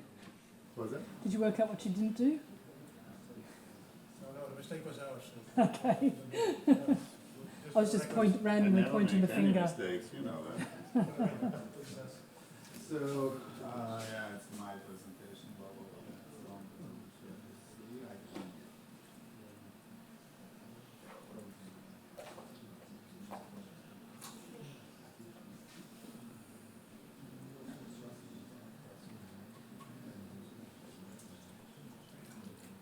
So I'm Bojan Kulov from the Bulgarian Academy of Sciences.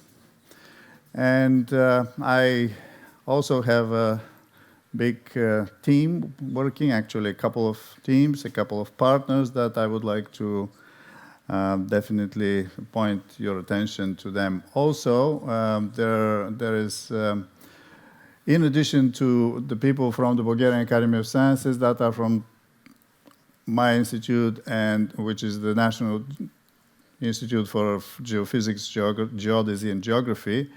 And also we had a person, actually a team from the Forest Institute, the Institute of Forest Research of the Bulgarian Academy of Sciences. Also we had people from Sofia University, from the Department of Geology and Geography, and that was most of the purely science people working on this project. There are, however, 4 partners from Bulgaria. 3 of them are specifically working on ecosystem accounting, of course, and I would like to recognize the first partner besides the Academy of Science is the Executive Environmental Institute, agency, I'm sorry, of the Ministry of the Environment and Waters. My colleagues are present here. And also we had people from the National Statistical Institute of Bulgaria. Also, so we made a very good community of partners, a very good partnership between scientists and also practitioners from the environmental side and also from the statistical side. I'll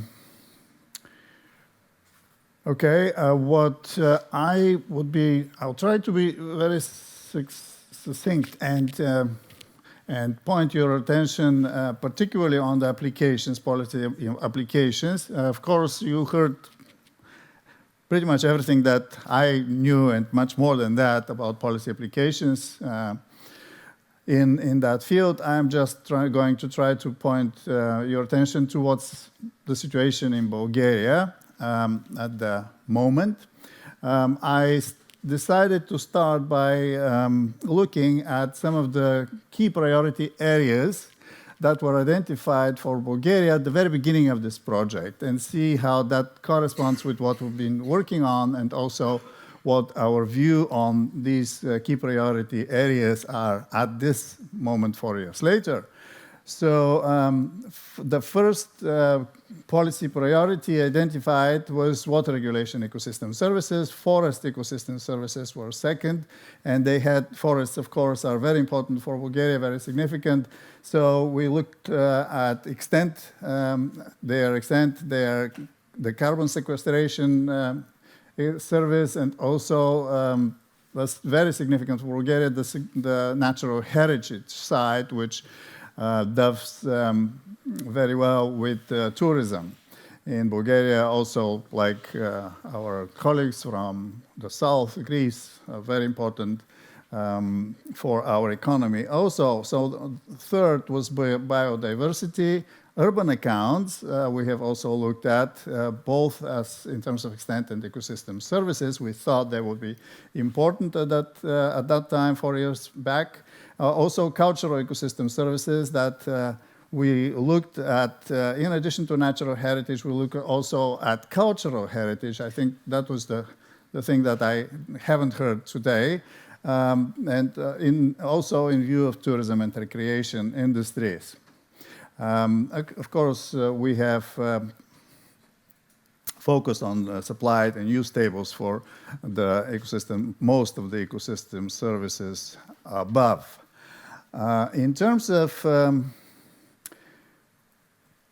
policy implementation, so far, national legislation in Bulgaria covers only the monitoring biophysical valuation of forest ecosystems outside Natura 2000, but demand has been identified to expand such legislation to the rest of the forest ecosystems and also to other ecosystems as well. What did we do to, in view of these policies, key policy areas identified at the very beginning, to set up accounts that are going to address them? So we ended up with much more accounts in number, at least, than what we thought at the very beginning would be necessary at the very beginning of the project. So we have been working on 7 pilot accounts that are supported by MAIA. And I'm going to, in this case, so that in view of the time that I don't have, I have selected quite subjectively some of these pilot accounts that we worked on, and I'm going to focus on these that I have selected in 2 directions. The first one would be the most important results that we have reached in these accounts selected here. And first and second, but very shortly, of course. And second, I'm going to focus, of course, on the policy applications in these particular accounts. And then I'm going to summarize all that, of course, but I doubt that you hear much more than you already have in that aspect. So the areas of all 9 ecosystem types, according to the Maes typology, have been calculated for at national scale for the 2000-2018 period, and as well as the changes in these areas in the intermediate periods, as you see them at different geographical and administrative levels, including level 3 of the UNIS classification. What has been done here is that a very significant issue with the marine ecosystem exchange boundaries has been resolved due to the much improved coordination that we had now because of due to MAIA, within MAIA, between the National Statistical Institute and the scientists and, of course, the Environmental Executive Agency. Another focus that of our research has been the forests. In terms of forest extent at national scale, what work has been done in this respect?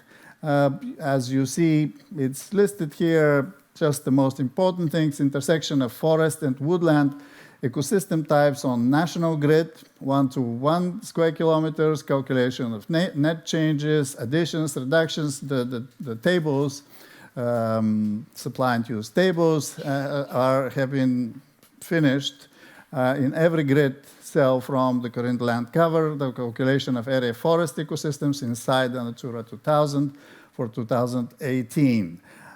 Comparisons have been done with the global land cover map. Also, we have done intersection also of forest and woodland cadastre parcels by the usage type on national grid, also from the state cadastre 2019-20 to 21. And of course, once again, net changes and additions and reductions have been calculated for every grid cell. The present area of forest ecosystems from the forest management plans. We have forest management plans that hold actually the largest information about forests in Bulgaria, pretty accurate. From attributive tables, 42 types, units established and aggregated by level 2 of Maes, and then maps and supply and use tables for timber and game meat provision services, both physical and monetary. Did you steal this? Or maybe like that. Yeah, see, that works. So once again, I have to underline that due to the MAIA established coordination between the National Statistical Institute, the Executive Forest Agency, and the State Cadastre, Korean land cover supplemented by forest management plans information and State Cadastre forest parcels for forest for wood production and non-wood producing forest areas will be used for producing extent accounts for forest ecosystems to present the changes in extent and accounting matrices. The forest management plans, which cover the territory of the whole country, I have to point that out, will be used for these types of activities: joint forest types, forest polygons with actual timber harvest from logging permits information, for wood provision and global climate regulation services, and also the timber volume is available also for calculation of the forest biomass above ground. Logging permits, these are the policy applications from this particular accounts: forest extent account, logging permits information are added to the polygons of the forest management plans map. And also methods have been developed for estimating hunting provision services based on the available data on the quantity of the killed big game distributed on the territory of the state forest enterprises and state hunting enterprises, and average price of the gathered meat also has been presented in supply and use tables, which I'm not going to show here. This is just an example of the physical use of the physical blocks of the land use, and on the territory of the country. As you can see, more than 60% of Bulgaria is covered by forests, and you can see the other ecosystem types. MAIA supported another focus of, for the services ecosystem, services supply and use accounts. This is the cultural ecosystem services. They focus on two types of heritage, not only natural heritage sites, but also cultural heritage, as you will see.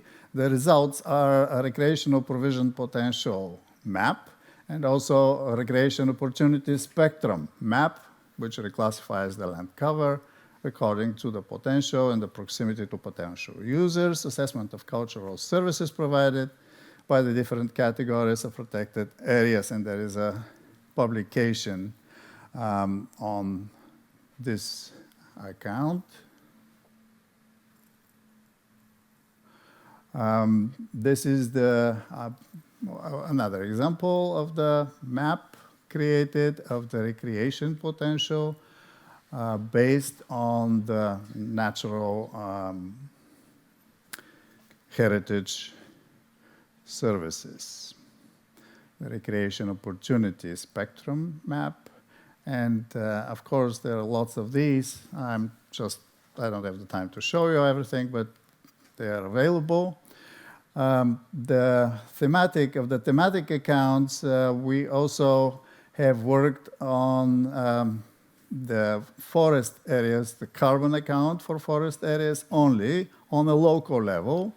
The achievements to date, two approaches have been tested for carbon stock and flow estimates in forest biomass, both for aggregated and detailed data for both types of data, comparative analysis of the results in terms of feasibility, accuracy, technical implementation, and results confirm the use of more detailed data for local level carbon accounting for forests. And you can see the carbon stock forest biomass in 2005, 2015 also. This is the case study area. This is the area of a state forest enterprise, Belovo. It encompasses forests managed for timber production and protection.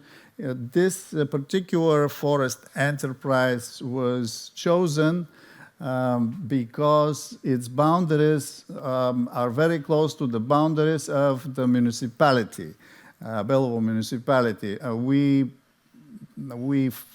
in our researches on ecosystem accounting, we found from the very beginning, even before MAIA, the importance of administrative boundaries, and because, particularly in terms of policy applications, because, as was mentioned here before, policymakers on local level are in great need. Particularly, we have these territorial plans that are required these days. They have a great need for that type of data, that type of information, that type of even forecasts to include in their plans. Many of Bulgarian municipalities are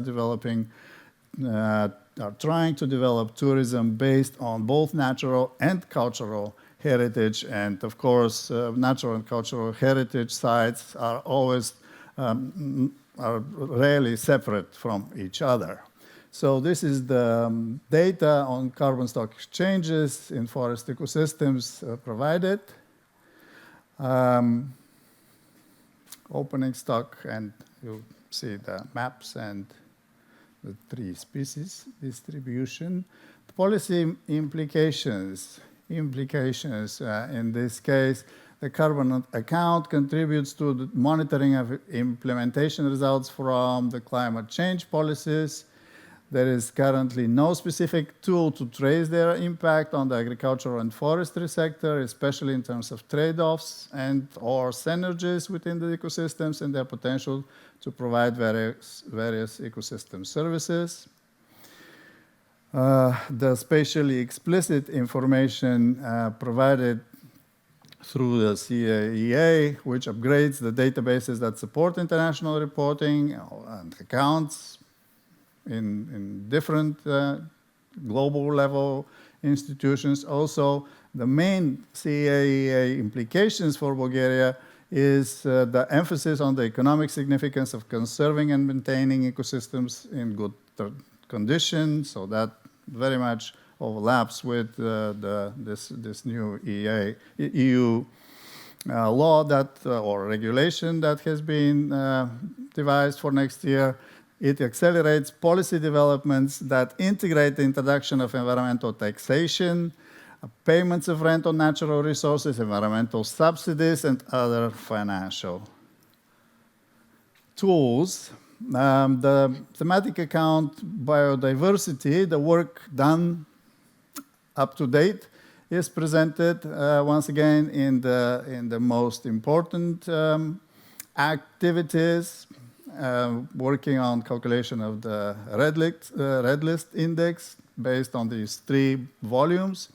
The calculation method is also indicated, and the main result, which I want to point your attention to, is that the decrease in the red list index has been established for both plants and animals, and that's a pretty common, I think, result for many countries, which this decrease demonstrates that a deterioration in the status of species of high conservational importance in Bulgaria is a fact. A lot of work has been done this year, the final year of the projects, both by my partners at the National Statistical Institute, but also at the Executive Environmental Agency. The work done in 2022 only is outlined here. The data source, the methodology used, the species accounts in terms of the 2 articles, species conservation status, Article 17, and the species status accounts, Article 12. The policy implications related to this particular count, the adopted national methodology for mapping of ecosystems and ecosystem condition accounting will influence regional and local policies by supporting higher criteria. I would like to point to once again emphasize this this result, this implication and application, the local and regional policies that Joachim Maes talked about, and I will talk about that because of its very high importance at the end in the summary that I'm going to make. All right, she's coming closer and closer. All right. These are just examples of what has been done related to those two articles that I just mentioned, 17 and 12. This is another account that is very close to the interest that the the EU Regional Development, Department of Regional and Urban Development, having an interest in these issues. So the urban ecosystems account, the focus on local climate regulation, because we're talking functional urban areas. For the first time in Bulgaria, started monitoring of the cooling effect of specific urban areas, 2 different urban areas, including the capital ones. The scale are municipal regional policies, actual data collection and analysis of the land surface temperature variations have been done, and there are publications on this already, but this is actually, these are references also to the methods used by one of our colleagues in this room also, and the policy applications to be used of this particular account by urban planning. Urban planning, once again, in areas with diverse features and conditions. The 2 cities have very diverse geographic conditions. The cooling effect analysis, temperature difference between green and gray infrastructure by types of local climate zones, temperature of the representative units have been taken, different types of the day, changes of the surface temperature in the buffer also have been recorded, and geospatial statistical analysis have been done.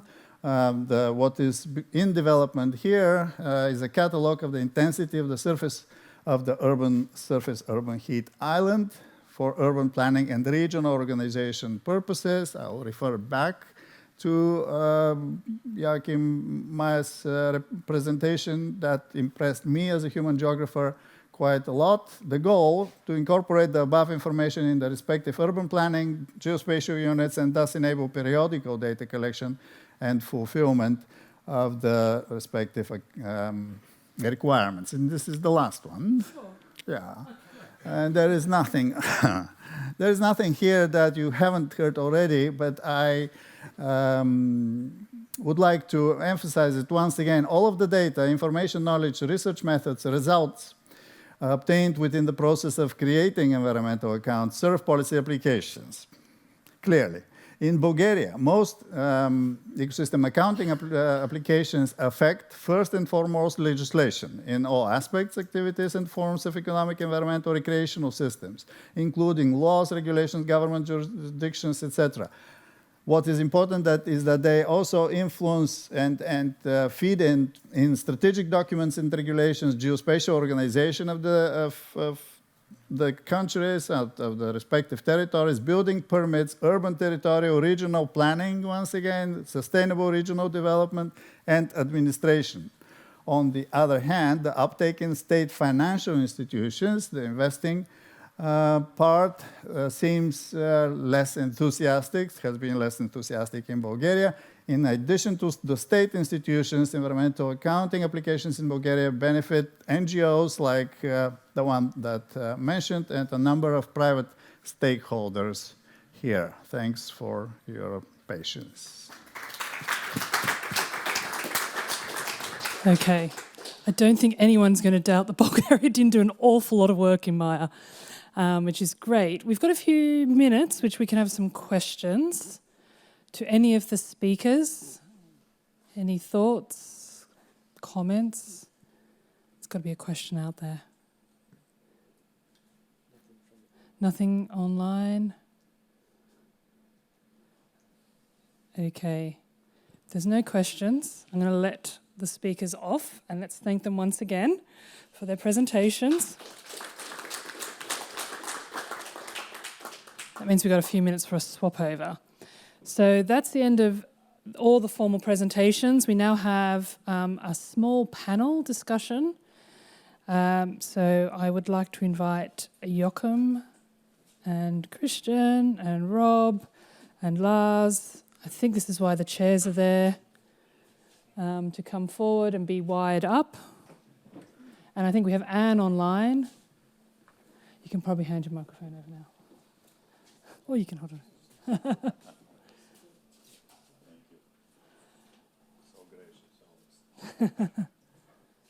Okay. And Christian will come up. And so we're going to have a discussion about the main bottlenecks and opportunities for the use of accounts in policy making, and also how to ensure alignment of policy needs and ecosystem accounting. So there's 5 chairs. We have musical chairs? not quite musical chairs, but if 4 of you sit at the front, and we have Anne looming overhead. It looks like you're holding court, Anne. There's also a flash there. Somebody might have forgotten it, so if you're missing it. Ah, yes, there's a flash drive up there.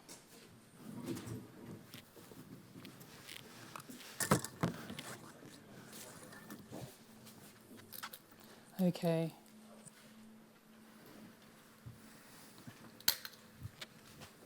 I'm sure someone will find it. Yeah. Maybe from the Flemish Minister of Environment, with all kinds of secret details on the nitrogen problems. I mean, you never know. Yeah. Joachim, you're stirring the pot. Yeah. Okay. So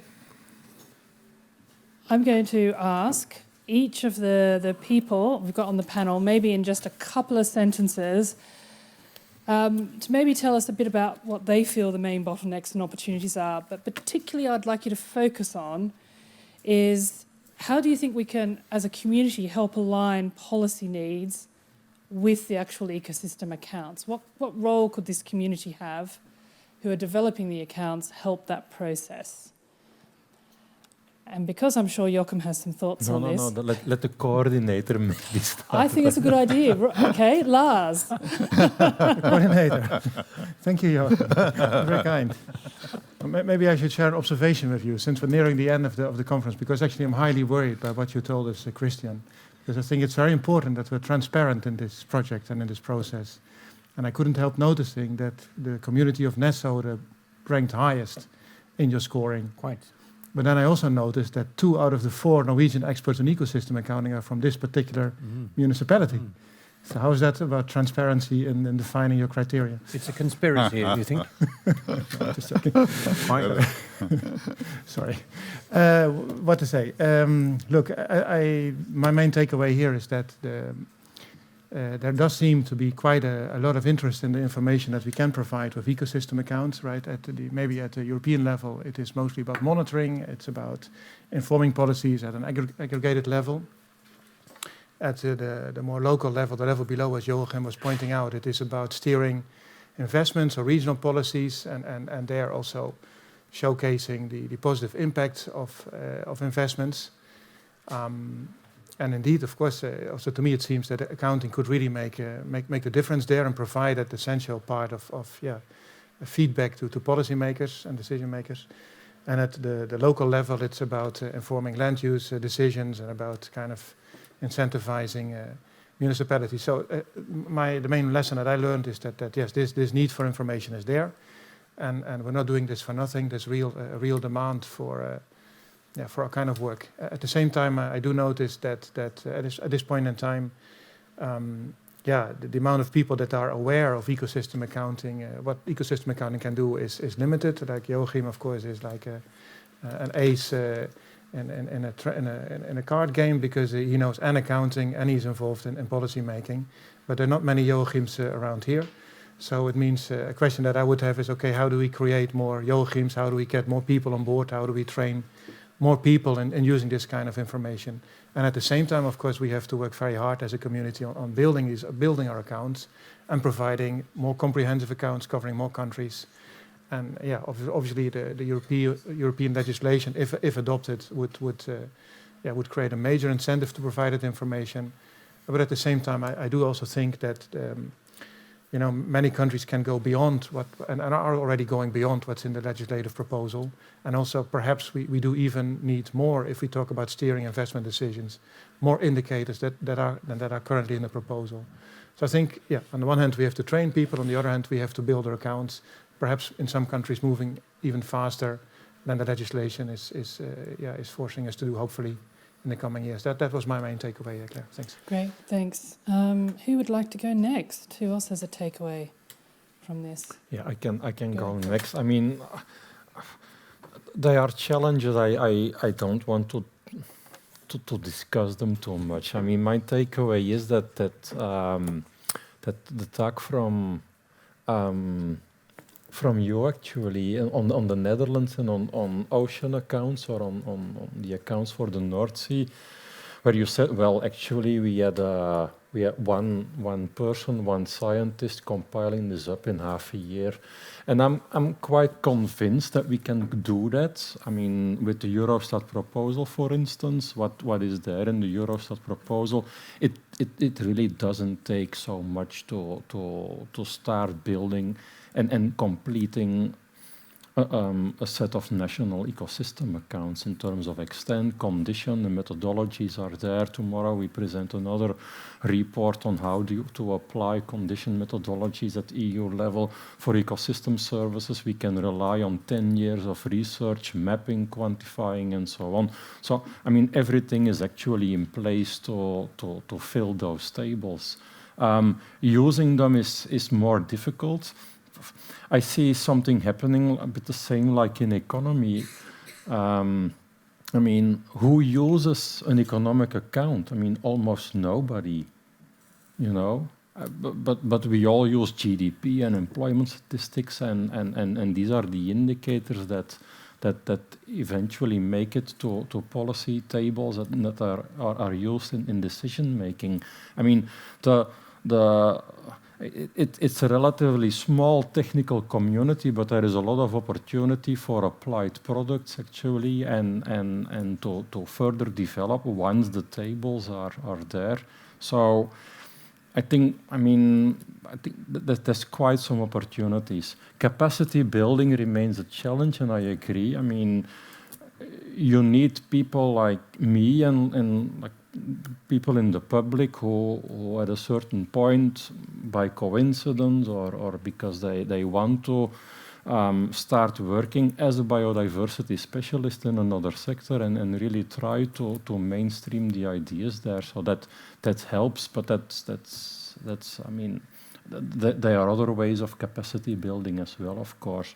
But I mean, I'm fairly optimistic. I mean, we can make, I think, from this stage onward, at the end of the MAIA project, with a proposal of Eurostat in the pipeline, I mean, we can make quick progress and apply that in policy where it is necessary. Great, thanks. Christian, please. Thanks. I think I answered your questions to some extent in my presentation, but just to repeat a few things, I think there are lots of opportunities now because of the great political interest in this subject. I think politicians are, at least many politicians, are really looking for systems to improve the way we manage land use and biodiversity, because clearly it hasn't worked with the method of environment impact assessment and just treating one development project after the other. So you just get this sequential way of looking at it, and it always ends up with nature losing. You may reduce the loss a little bit, but you never get to a point where you actually manage nature capital in the same way we manage financial capital. So that's, I think this is dawning upon people that we actually need to change that completely, and this obviously is the opportunity is that this system is needed in that sense. I think one challenge that I'm quite worried about, I've discussed it with several people, and I'm told that I shouldn't worry too much, but I still worry that we get to pricing or evaluation that are too small, so that in the end of the day we think that we can include biodiversity and ecosystems into these big calculations on whether the new road is to be constructed in that direction or around there, and then it's so cheap that we end up nature end up losing anyway. So that's a big worry for me, that we actually get the right take on it. And then my third point, I think, would be that communicating this is very important. And how can I say that without insulting anyone? You can include, I suppose, more communicators in the project in the next phase of this. So there are lots of tribal lingo, abbreviations, and quite difficult to penetrate through some of the stuff that you're presenting. Great, thanks. Anne, do you have any takes on this? You've been nodding your head. Yes, indeed. And also the presentations of this afternoon were very well, were very interesting, and I can only agree. To me, as I said before, there is a problem of communication, because it's accounting is still mainly perceived as numbers in a table, and especially euros in a table. And this is not what ecosystem accounting is about, but it's very complicated to have, to communicate this. On the contrary, as I also said this morning, to me, the added value is really to have a neat system for a good, for managing data, and also to have a sufficient certainty level, statistical confidence, because in environment we have very few statistical analysis of what we do, and I'm often a bit scared of the data we use to justify some policy making. So all this is good, and the more communication between statisticians who are considered often as working in their ivory tower with policymakers and with others would be very beneficial. I'm still also wondering why there is no more attention to business, because if there are a group of people using account, that's business, and it's still working on a very separate track.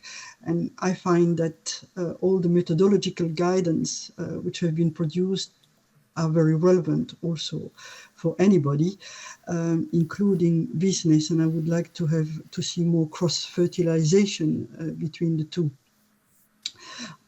On the obstacle, yes, indeed, who is using accounts? I was at a presentation recently from Atkins from UCL London, and he was saying that he didn't believe in ecosystem accounting because they remain satellite accounts, so they are not really penetrating the world of economists, and therefore they don't go to the budget. And at the end of the day, that's what we want. We don't want accounts per se. We want these accounts to be used to steer the budget into the right direction, as was said today before. So from that point of view, I think there is still a lot to be done. Also, if we want to penetrate the climate policy area, we need far more modelers. It's not only about statistics, it's really about models. I think the two are compatible, but we have to have more cross-fertilizations between statisticians and modelers as well. And finally, yes, I think that accounts are not enough. We need an index, an equivalent to the GDP, to really be able to demonstrate, even if with all the, hiccups, that investment into protection and restoration worth it. So that's that from my side. Thank you. Great, thanks. And I think Christian wants to come back on something you said. Yeah, just very quickly, and we get rapidly increasing number of approaches from companies, from businesses in Norway who want to become nature neutral or no net loss or land use neutral or whatever. They use different concepts, and there may be different reasons, but they approach us ever more often, and they want systems to document this and to actually change the way they do business. So I think there's a good opportunity if this system is relevant for a company and for local decision makers. Then there will be great interest in this also from that side. By the way, if I may use this opportunity, in the monitoring and assessment group tomorrow, we always invite observers from Norway, but so far we haven't had any attendance. So just to pass the message. Thank you. There's a few Norwegians in the room, Anne, who will take that home with them. I'm going to ask Rob to come in now, and then I will throw it open for any questions or your own thoughts on this topic. Rob. Thank you very much. Okay, yes, thank you. When I'm thinking about ecosystem services, I think, and it has also been discussed over the past days, it is a way to communicate between economists and ecologists and natural scientists. I think that's a very important aspect of ecosystem accounting, that we try to learn each other's language, to learn to understand what we are talking about. When I started to do the economic analysis for the Water Framework Directive, I just went to a couple of colleagues of mine and asked them for what are the benefits of having all these hydromorphological measures. They were looking at me, what do you mean by benefits? So, I mean, we were talking completely different things. And I think that ecosystem services as a concept is really powerful tool to start the discussion. Second, there was a question, who uses national accounts? Nobody. I fully agree. But everybody knows whether the GDP is increasing or decreasing. And I think that one of the things that would be nice is if we could come to the situation where the ecosystem asset account provides a number. And, well, we've heard some discussions on whether or not valuation is always very good or not. But if we are consistent in the way we are valuing things, I think in the end we can come up with a number. And if then in 2, 3, 4, 5, 6 years, the number increases or decreases, we can at least say something about is natural capital or increasing or decreasing. I think more or less the same way as people are using GDP, for example. So I think that could be also very interesting. And I'm kind of wondering, when it comes to legislation, the new legislation that is upcoming, I see very much focus on land use type of information. Wondering what to do with, and also for, the Maes project that has been there. It is mostly terrestrial, not so much on ocean accounting. So I would like to highlight that could also be very interesting and relevant. And there is, like I said, for OSPAR, but there is a Marine Strategy Framework Directive out there. All countries are doing monitoring of the ecosystems in the marine environment. So I would really stress the opportunity to look at what can we do there, and maybe, but that is a suggestion for people from the European Commission, we might want to discuss and address this issue also in the working groups for the Marine Strategy Framework Directive and the Water Framework Directive, to have more discussions on, hey, what can natural capital accounting mean for the Water Framework Directive and Marine Strategy Framework Directive, and how can it help there? I think that it was very nice to hear this, one of the lessons learned, that yes, we do have lots of statistics, we do have the data, now we have to work on the process. Tomorrow we'll give a presentation on what we have done in the Netherlands on agricultural water management. There, it's exactly the opposite. We have been building 10 years the linkages between the water managers and farmers. So we are working now together. We are implementing measures. We don't have to prove that it works. So there we do have a little bit of a challenge with the data. The process is in place. The most important lesson learned there, we need to have more data. I was thinking about this financing issue and how can natural capital accounts be used to stimulate financing for biodiversity and things like that. I know that the OECD is now working on all kinds of things with respect to how can biodiversity be better included in financing? How can we make sure that it has a better place in decision on bonds, on banking, bankable projects, things like that. And I think there is an opportunity to link that. I have not really thought it out in more detail, but I think there is an opportunity to at least address that, and then coming back to the fact that we should not only look at biodiversity, but also water quality, water availability, and things like that. We have the United Nations Water Conference coming up next year. Might be nice if we could also address this there. And one of the things I've also run into, and I'm really struggling with this, and I hope people can help me. I mean, if like I said, we have for the Water Framework Directive, but also for the Marine Strategy Framework Directive, we have lots of data.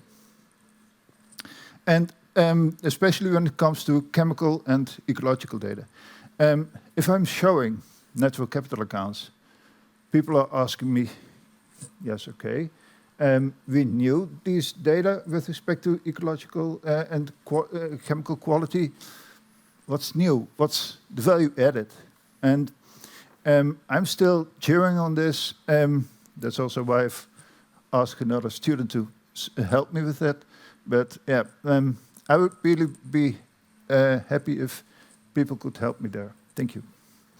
Great, thanks. We have a question or an answer to his... Just a comment. Oh, a reflection. A reflection. Because a lot has been said about getting closer to the users. How do we interest people in accounting, our type of accounting? Yes, it is called environmental economic accounting.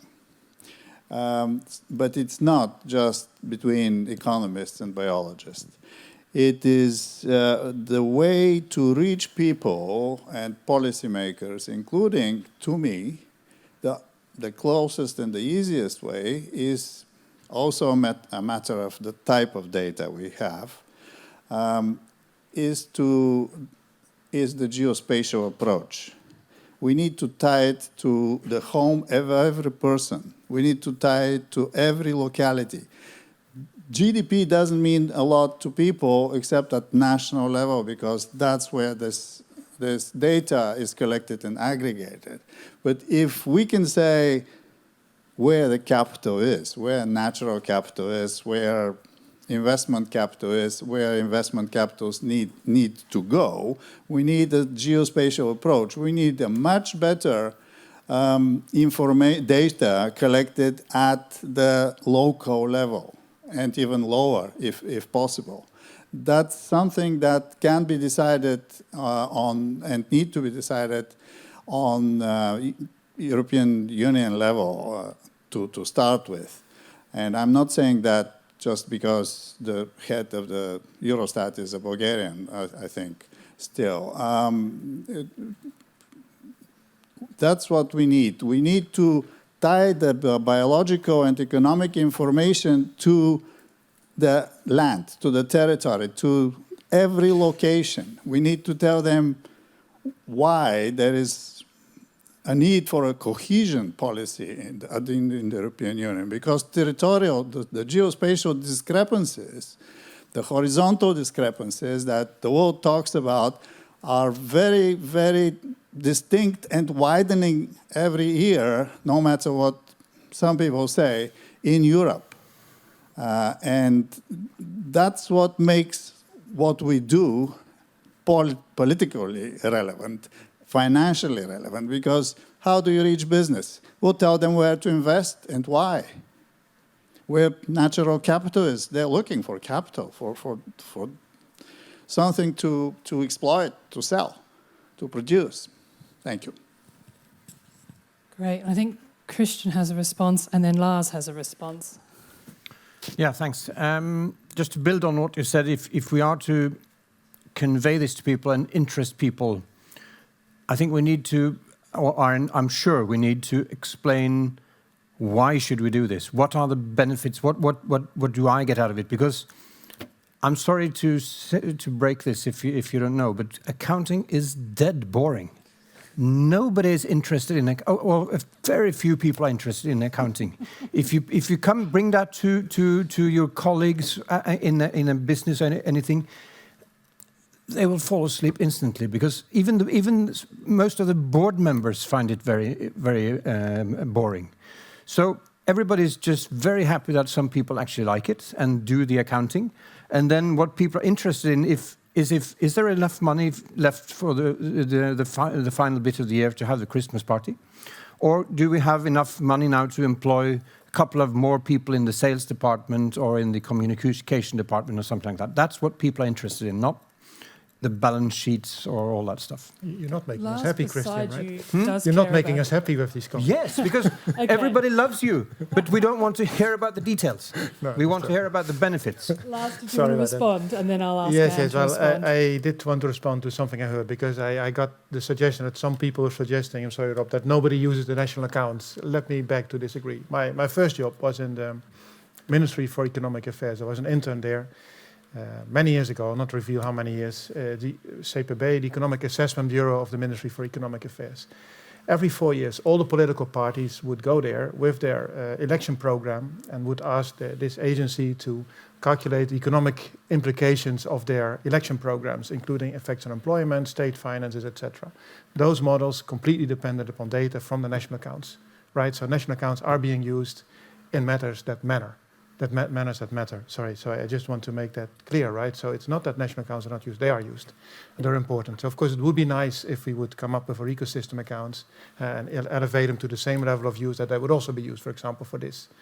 And yeah, I agree. We need to take more steps. I also agree with Anne. We need to do more effort to reach out to businesses, because I talk sometimes to bankers and kind of I envy the salaries and their nice suits, but at the same time, I think, my gosh, you're talking about ESG investments. And really how you define that E and how you measure it, it is very primitive. There's a lot that can be improved there. So we do have something to offer also. That connection really needs to be strengthened in my perspective. Maybe a last point, if I may, I'm sorry, to take 3 points in one go. It's about the values that we find. I think that's a very important topic as well, because, what happened when we published the first values, that 1.9% of our GDP we could relate the value of ecosystem services flow to only 1.9%. That was, of course, low, and the Ministry for Agriculture and Nature and Fisheries came to us and said, look, this is very low. We can't really present it to the minister. So that was, that's not great. So we have to think about that. And a few thoughts to share with you now is that, first of all, we didn't include all ecosystem services. So recent assessments are a bit higher, but still quite low. The second thing, we did not include secondary industries, right, in the value chain. So we produce milk in the Netherlands, and with that milk, as you know, we produce cheese, right? So the cheese production also depends upon our milk, upon our grasslands. That is not included, so that would bring that number up. But in addition, I think we do have to think also from a conceptual perspective about the way we value. We're not there yet. And I was just discussing with Alejandro on the break that simulated exchange value, to me, seems to have the potential to enhance our value estimate and also leading to higher numbers, which is not in a way a purpose in itself. But if we come up with more credible numbers, I think they need to be higher numbers in that sense. Thanks for 3 points. Great, thanks. Anne, and then Patrick is going to come in. So Anne, please, first. Thank you. Yeah, just to respond quickly to some of the speakers, I think that this idea of reaching out in relation to water and marine directive is very good. There are under every presidency, there are water, marine and nature directors meetings.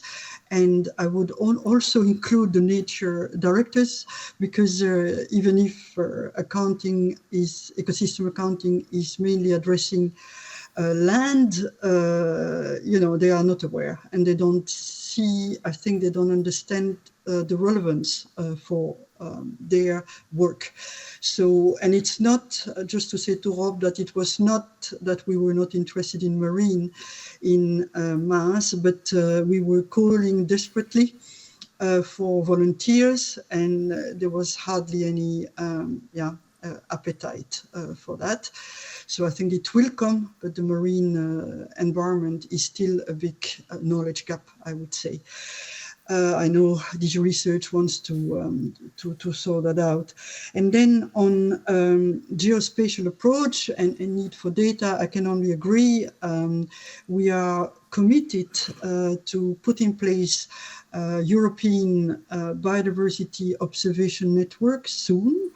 And the problem is always financing, because it's not purely research, it's not purely policy, but we want to have a system where everybody could cooperate, including business, including citizens, but to have a far more regular and organized system to collect data on biodiversity in Europe, and therefore being able to feed different tools. So that's our plan.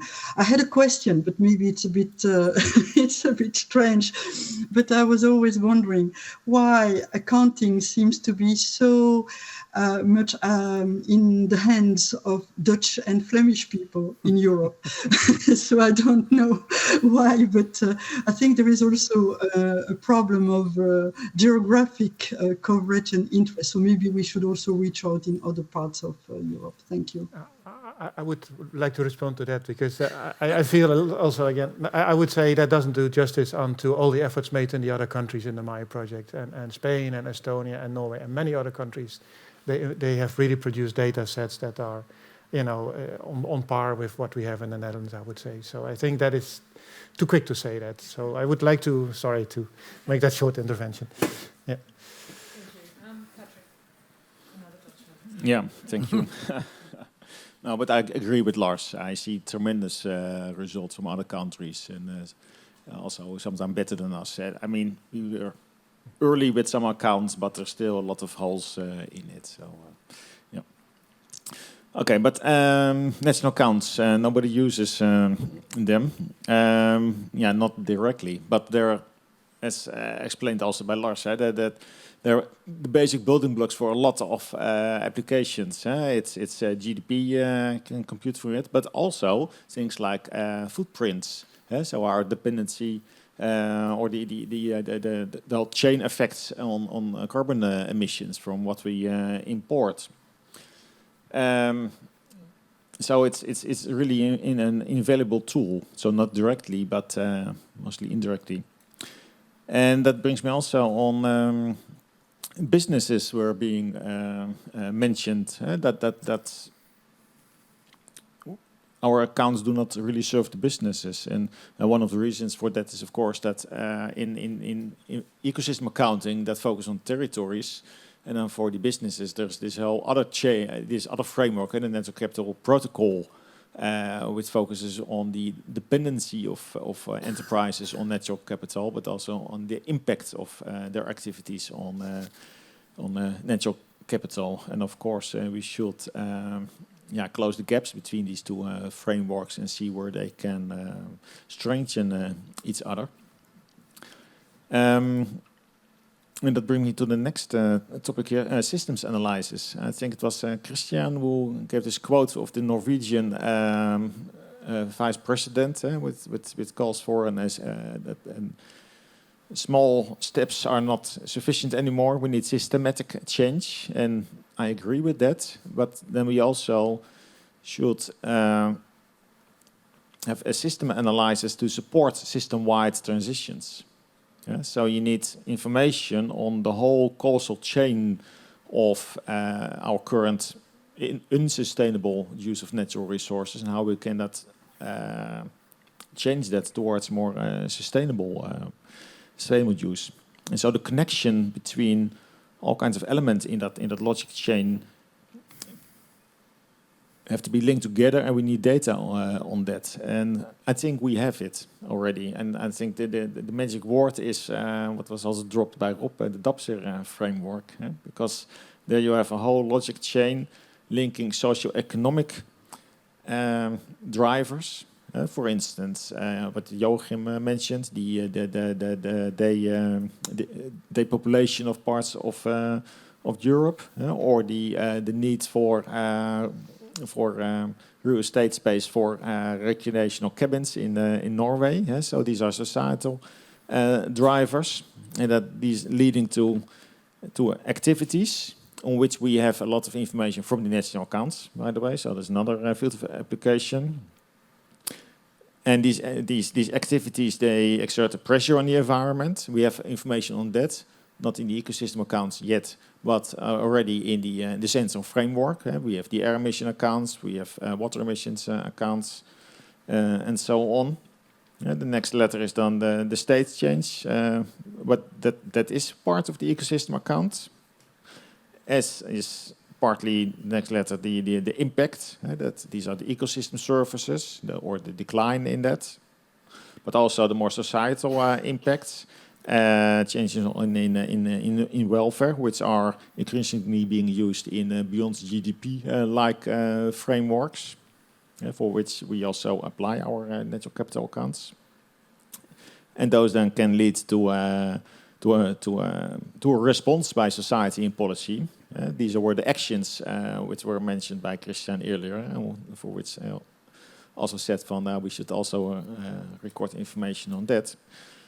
So basically, if you take the DAPSER framework as like a blueprint for a whole systems analysis on sustainability, then I think that should be the cornerstone of a really mechanistic, evidence-based policy in these matters. And ecosystem accounting is a crucial element for that.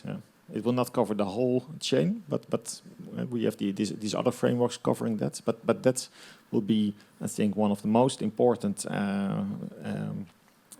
fields of application for ecosystem accounting. Thank you. Yeah, I wanted to come back on the 1.9% of GDP actually, and I want to make the parallel with agriculture. I mean, also agriculture contributes between 1 and 2% to GDP, but obviously all sectors depend on agriculture because sectors contain people and people need food, and without food we die. So, I mean, the 2% contribution to GDP of the agricultural sector reflects by no means the value of food for us. David Barton in his talk presented a slide on that and on the dependency or the different metrics we have. Now, interestingly, the 1 or the 2% GDP contribution of agriculture, we know because it's based on a decent accounting system that we have. We know exactly how many cropland there is in Europe, what is the quality of the cropland in terms of nitrogen. Lots of nitrogen, good quality for the cropland. It's a different rationale than ours, and then based on area and quality, we can make production estimates for different crop types and turn that into a monetary estimate ultimately because it's market-based. Now, the fact that there is such a system of accounts for agriculture was really useful when Ann Teller and her colleagues actually presented the first draft of the EU biodiversity strategy to 2030. There were agricultural targets. Minus 50% pesticide use, plus 20%, up to 20% agricultural farmland under organic farming, more native ecosystems. When that version was leaked in February 2020, within 3 weeks, there was a response from agriculture. The response was doom and gloom. If you are going to introduce these targets, then food production in Europe will drop with so many %, and this will cause a global food crisis. That was a bit the tone. That came from the agricultural sector, both policy, JRC colleagues, the sector. How can they quickly make such an estimate? Because there is a decent accounting system. I was even more astonished that 1 week later, the US Department of Agriculture came also with an assessment of the impact of the biodiversity strategy targets. So also the US Department of Agriculture goes to the website of Eurostat, they take the accounts, they run them through their models, and they immediately produce another doom and gloom scenario. In contrast, when we were asked to evaluate the positive impacts that come from a reduced use of pesticides and more organic farming, I mean, we didn't have a set of ecosystem accounts at that time available that demonstrates how water quality would improve and how that would affect, for instance, tourism or coastal systems, how pollinators would improve and how that would increase the production of certain crop types, how water management or soil erosion would reduce in agricultural systems. I mean, we could have easily calculated that also, or at least make reasonable assumptions if we would have a good set of accounts that demonstrate the value of agricultural ecosystems spread in cropland and how they contribute to services. So, I mean, in 1 month time, after the publication of the strategy, a draft version, we were sort of blown away by the instruments that are available for the agricultural sector to do, I mean, impact analysis. And we were not fighting with the same weapons, obviously. And I think with accounting and with ecosystem accounting, we can do a much more informed debate. And then the fact that you have statistically robust numbers that are approved by a statistical agency like Eurostat makes it also much harder for the other party to debate and challenge the numbers. So I think there, I mean, again, arguing that also the simple availability of a set of data, even if we don't think immediately of a whole range of end users and stakeholders, but the availability of data at the right moment is very useful in the future also to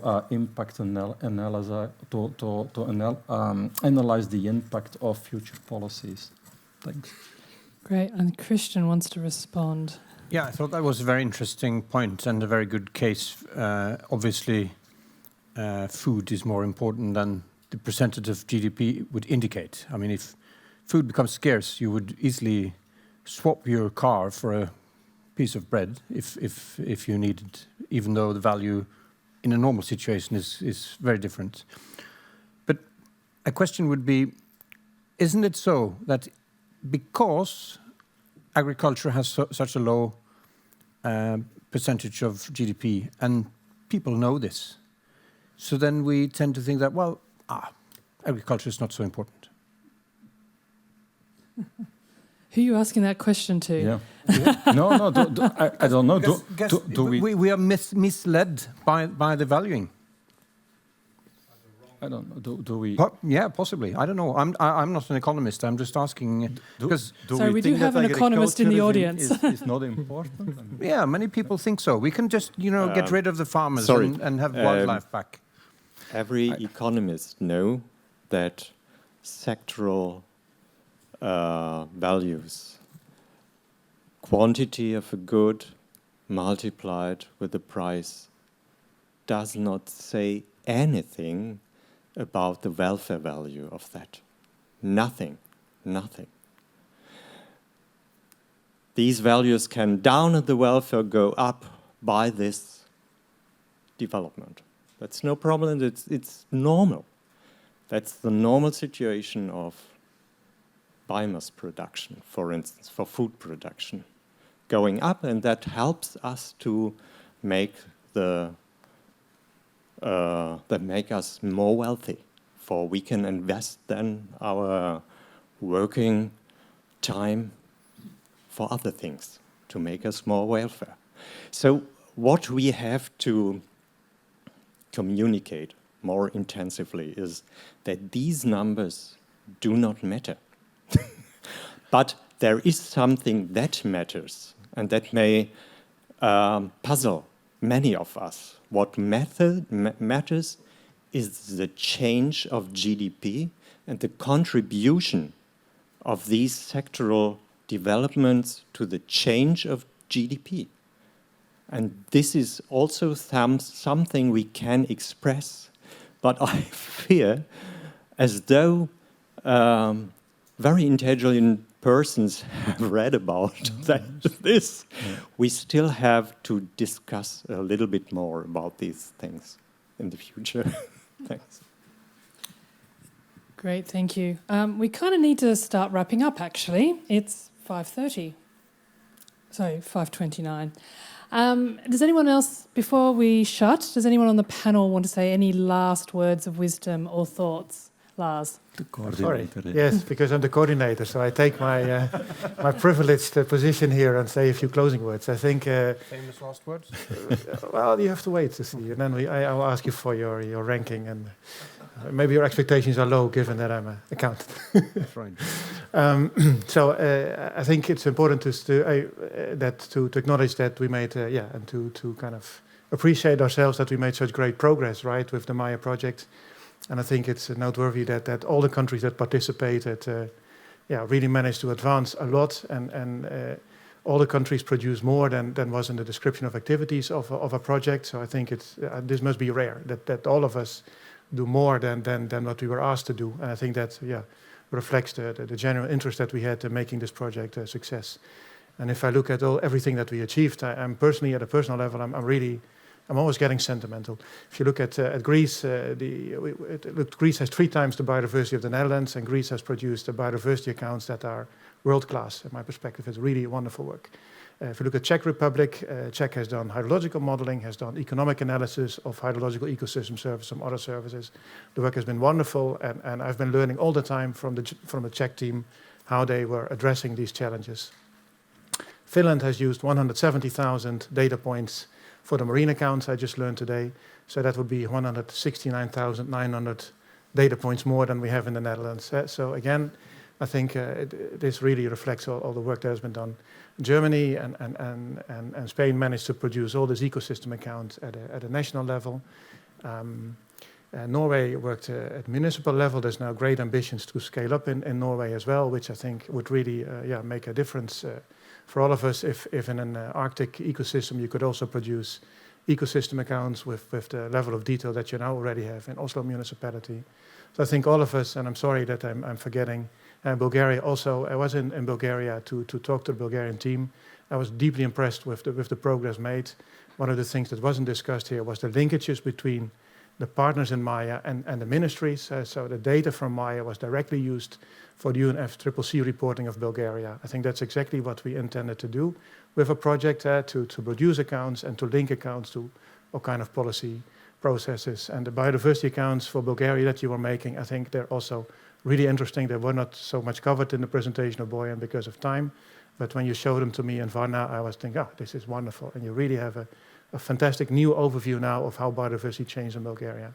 And I think it was really very good. So I just wanted to give everybody a big compliment for all the wonderful work that was done. I think we done well as a project. It was also very nice to work together. And just wanted to have that said before we close off. Thanks.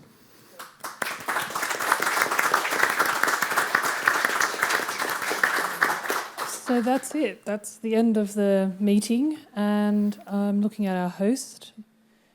Is there reception tonight? There is now drinks. So except for you, Anne, you have to hold off. But the rest of us in the room get to have drinks tonight. Okay, she's got drink. Yeah. Brilliant. Thanks, everybody. And yeah, that's it. Cheers.